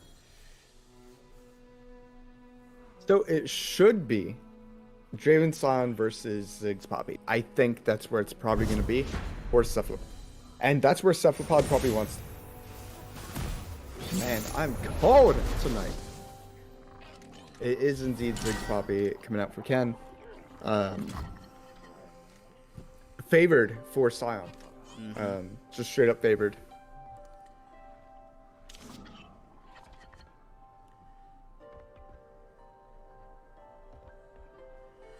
So Cephalopod is on the Boom Baboon, Get Excited is on our Orchard, and Rummage for starting hand. So when I say it's favored, it's 65.9% favored for Draven Scion. Do we have deck lists? I can get them. Give me 1 second. This one, let me double check.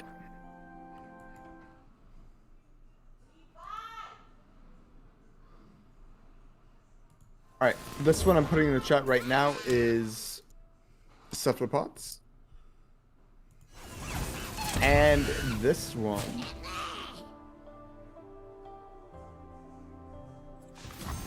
is Ken's.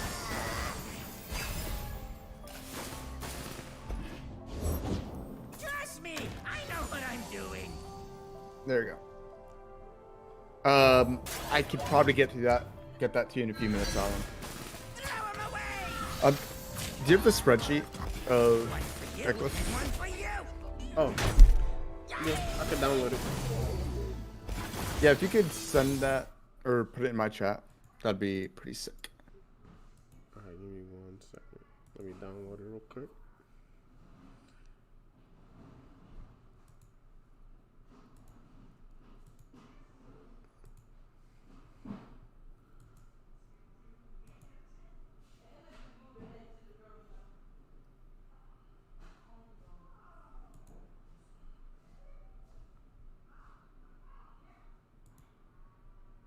For now, while we're waiting on the spreadsheet, there's Cephalux.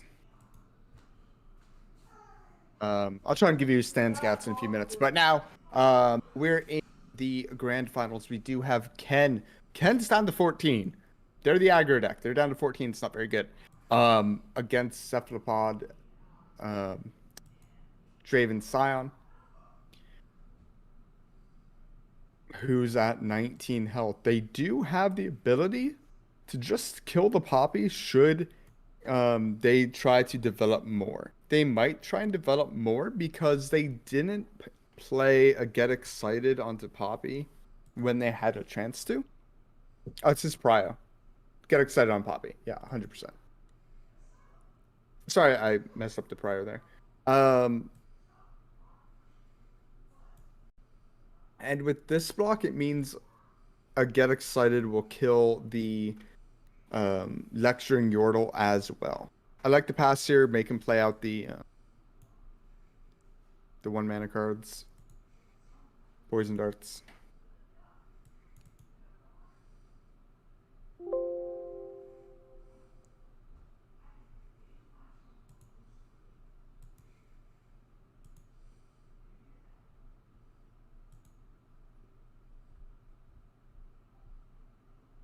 Oh.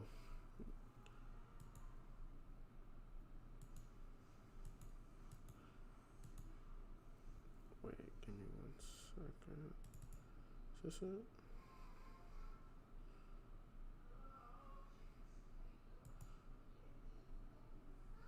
The wide board is now in favor of Draven Scion. It's kind of weird to see Bandle City getting outpaced in terms of width of board. But here we are. And not only that, but Cephalopod's ability to kind of pressure the health total of Ken is certainly outpacing the ability for Ken to outpressure the health total of Cephalopod. Which is making this kind of because the attacks from Cephalopod are strong and Ken doesn't really want to block them. But block them he does. We do have Ziggs hitting the board next turn. Ziggs is nice, but it just trades with the Draven and deals 1. So that's probably not really what Ken would prefer. But it's unfortunately what Ken has to deal with. And a second Flame Chompers means that it's going to be really hard for Ken to be doing any sort of meaningful damage to the important unit of Cephalopod. Cephalopod has kind of this wall of Flame Chompers, and if they don't get killed, it just means that he has the ability to pull aside the blockers and kind of win the game that way. Scion hits the board, and he knows what war is, and he's going to kind of do the thing, and there we have it. Oh, kind wow. of just like that. Scion hit the board, ended the game. Was tactic. Ken knew that they just didn't have the legs to stand on, and we have our champion. Cephalopod takes it down for the first time in over a month with the champion. So a great showing by both Cephalopod and Ken. How's our third place match going? That might still be ongoing. It should be Stan, right? Yes, Stan versus Matt. All right, I got Stan added, so I'm just gonna hop in there. Okay. So our champion is indeed Cephalopod. The next...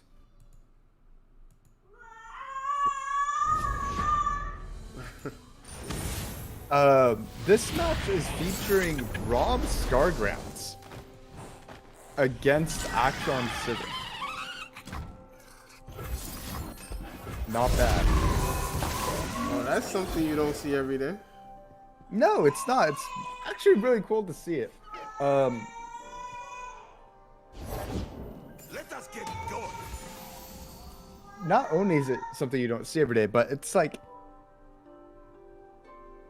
it kind of has shown up in some tournament metas at some points in time, but it's really not ever been dominating. And for Matt to play this game here, it's pretty impressive that he's been able to make it this far with Scargrats. Okay, I'm uploading it to Google Docs. Just give me a second.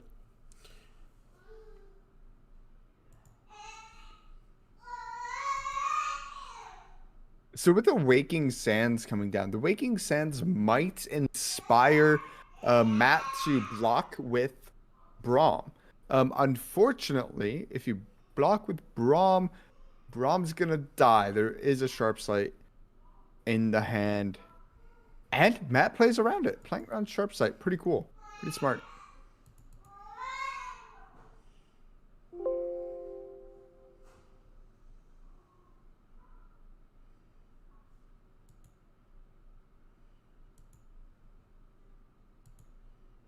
So Tarkaz, the Tribeless, comes out. It will empower Braum by ensuring that he gets damaged. And when that happens, Braum gets stronger from Scargrounds, and it's going to be doing quite a bit of work.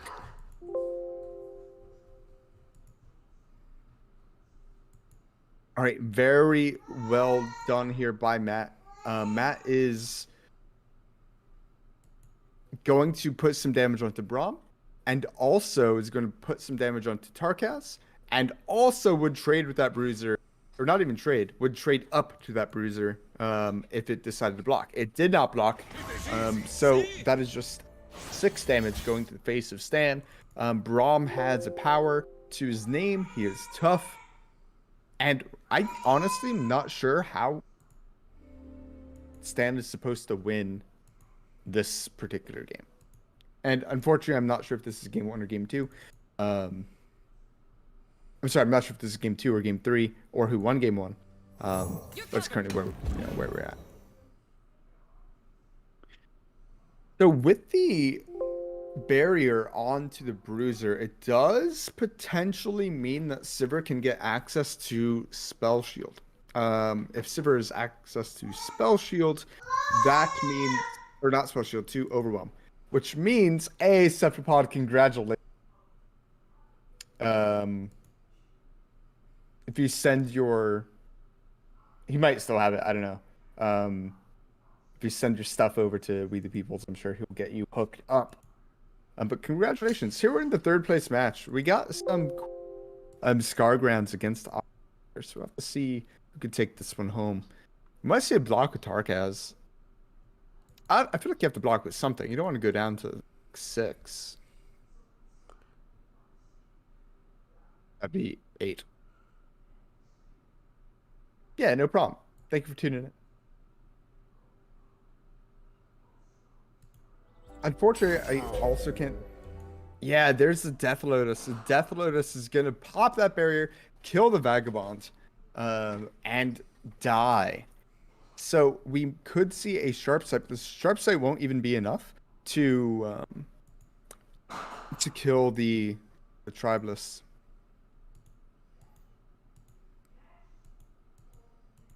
Yeah, there it goes.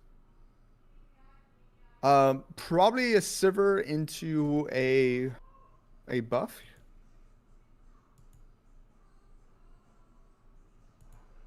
Yeah, we kept on referencing your tweets, Cephalopod, about how people don't seem to be taking you seriously about Lux Poppy, and how you just keep winning with it, especially in tournaments.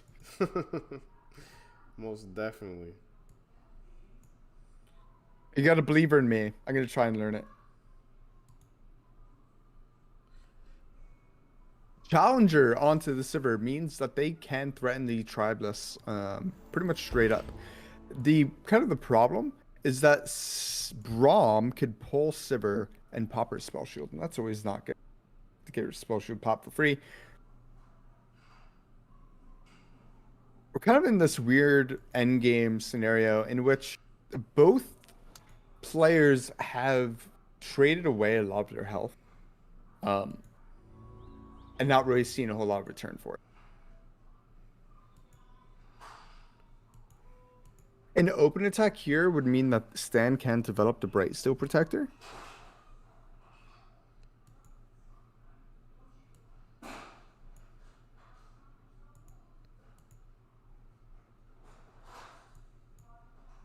And instead, they're playing the Ice Shard. Right, so this pops the barrier straight up. It also empowers the entire board.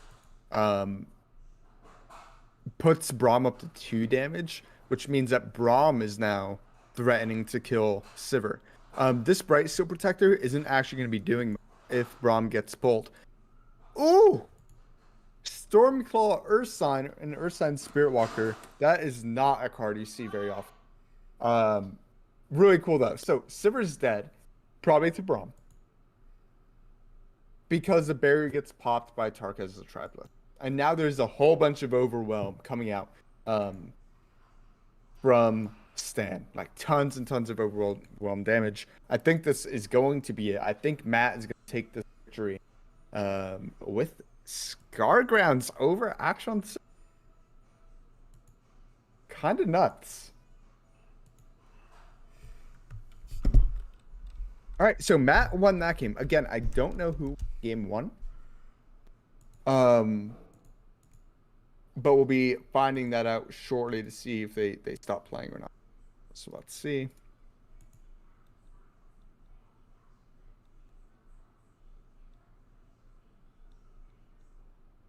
Looks like Stan either unfriended me or got off. So you think that was the last game? Yeah, Stan got it offline. I think that was the last game. So we have Matt coming in second place with Scargrounds of all decks. And third place goes to Stan. But congratulations, most of all, to Cephalopod, taking down the Mystic Shot podcast, the weekly number 4. Were you able to upload that thing? It's gonna take me some time. It's gonna take me some. I thought I could do it real quick, but it's a little bit more complex than just copy and pasting. Okay. So in that case, Alan, I'll get you Stan lists Yeah, I was trying. because I can do it the hard way. I was trying to put it together. You said Stan, right? Yeah, I got Stan's scout list. Alan, there's a Stan scout list if you're interested. You can have it. Having some technical difficulties getting the master spreadsheet available. But yeah, congratulations to Cephalopod. He is kind of a nuts player. So, we had Cephalopod defeating Ken, Stan, Hell Lemon, and Joey Hoy Boy on his way to victory. Do you have any final thoughts there, Mr. We the Peoples? Yo, so I appreciate everybody that came on by. Of course, Majin Bay for rating you. Scardiggs for rating me. Freaking Cephalopod, bro. Everybody's gonna try show folk decks now. And we are. And don't worry, I'll connect with everybody after stream. Everybody that won in the tournament, I'll connect with everybody, and we'll see everybody tomorrow, Wednesday. What time? Usually at 8:00 we try to start. Usually we end up starting a little later, but we try to get everybody together into the stream. Me, Doey, we try to get the podcast going by at least 8:00. So you guys don't forget to tune in tomorrow. You know what? I should try to have the spreadsheet definitely by tomorrow, because I think I could figure it out tonight. But so if anybody's interested in some of the decks that was played, I guess we can go over the spreadsheets if people want to see it. But other than that, I know Doey's tired because he's been streaming for 12 hours now. So I appreciate everybody, and we'll see you guys tomorrow. Yep. Are you gonna keep streaming, or are you done? I gotta watch Levi because my girl's been watching him. So I'm gonna go as well. I'm gonna find somebody to raid. I'm gonna go ahead and raid Icado. He participated in our tournament today. Oh, he's streaming? He also raided me last night. So I'm gonna raid Icado. Sounds good. Because he raided us with his presence during our tournament. And I don't think anyone else is streaming who played in our tournament. So let's go ahead and send some love to Icado.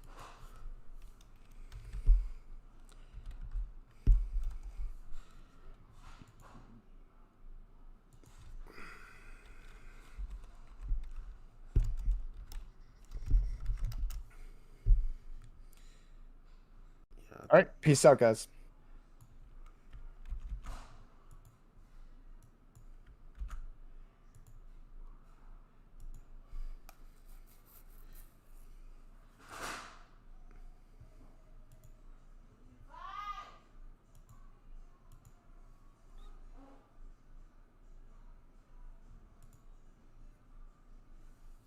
All right, guys. I'll see you guys tomorrow.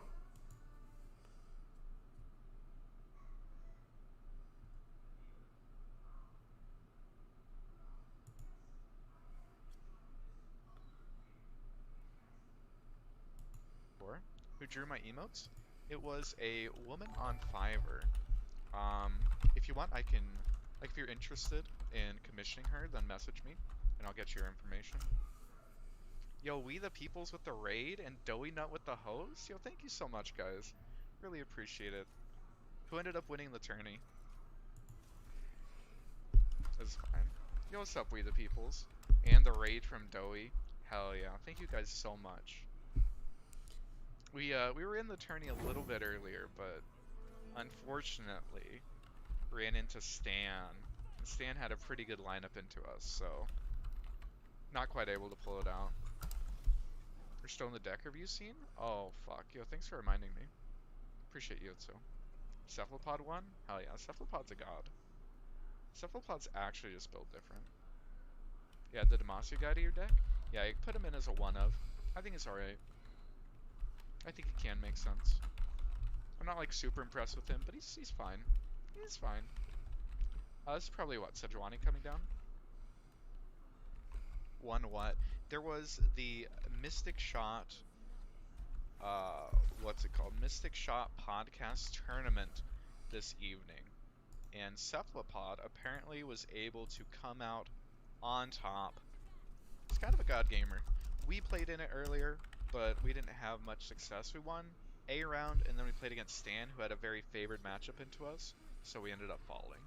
But who do you think's favored in this matchup? I think it's pretty close to even, honestly. We all want to play Showfolk now? Yo, Showfolk's just the best deck. Actually, it's the best deck. How much am I playing around Harpoon here, guys? We can Concerted.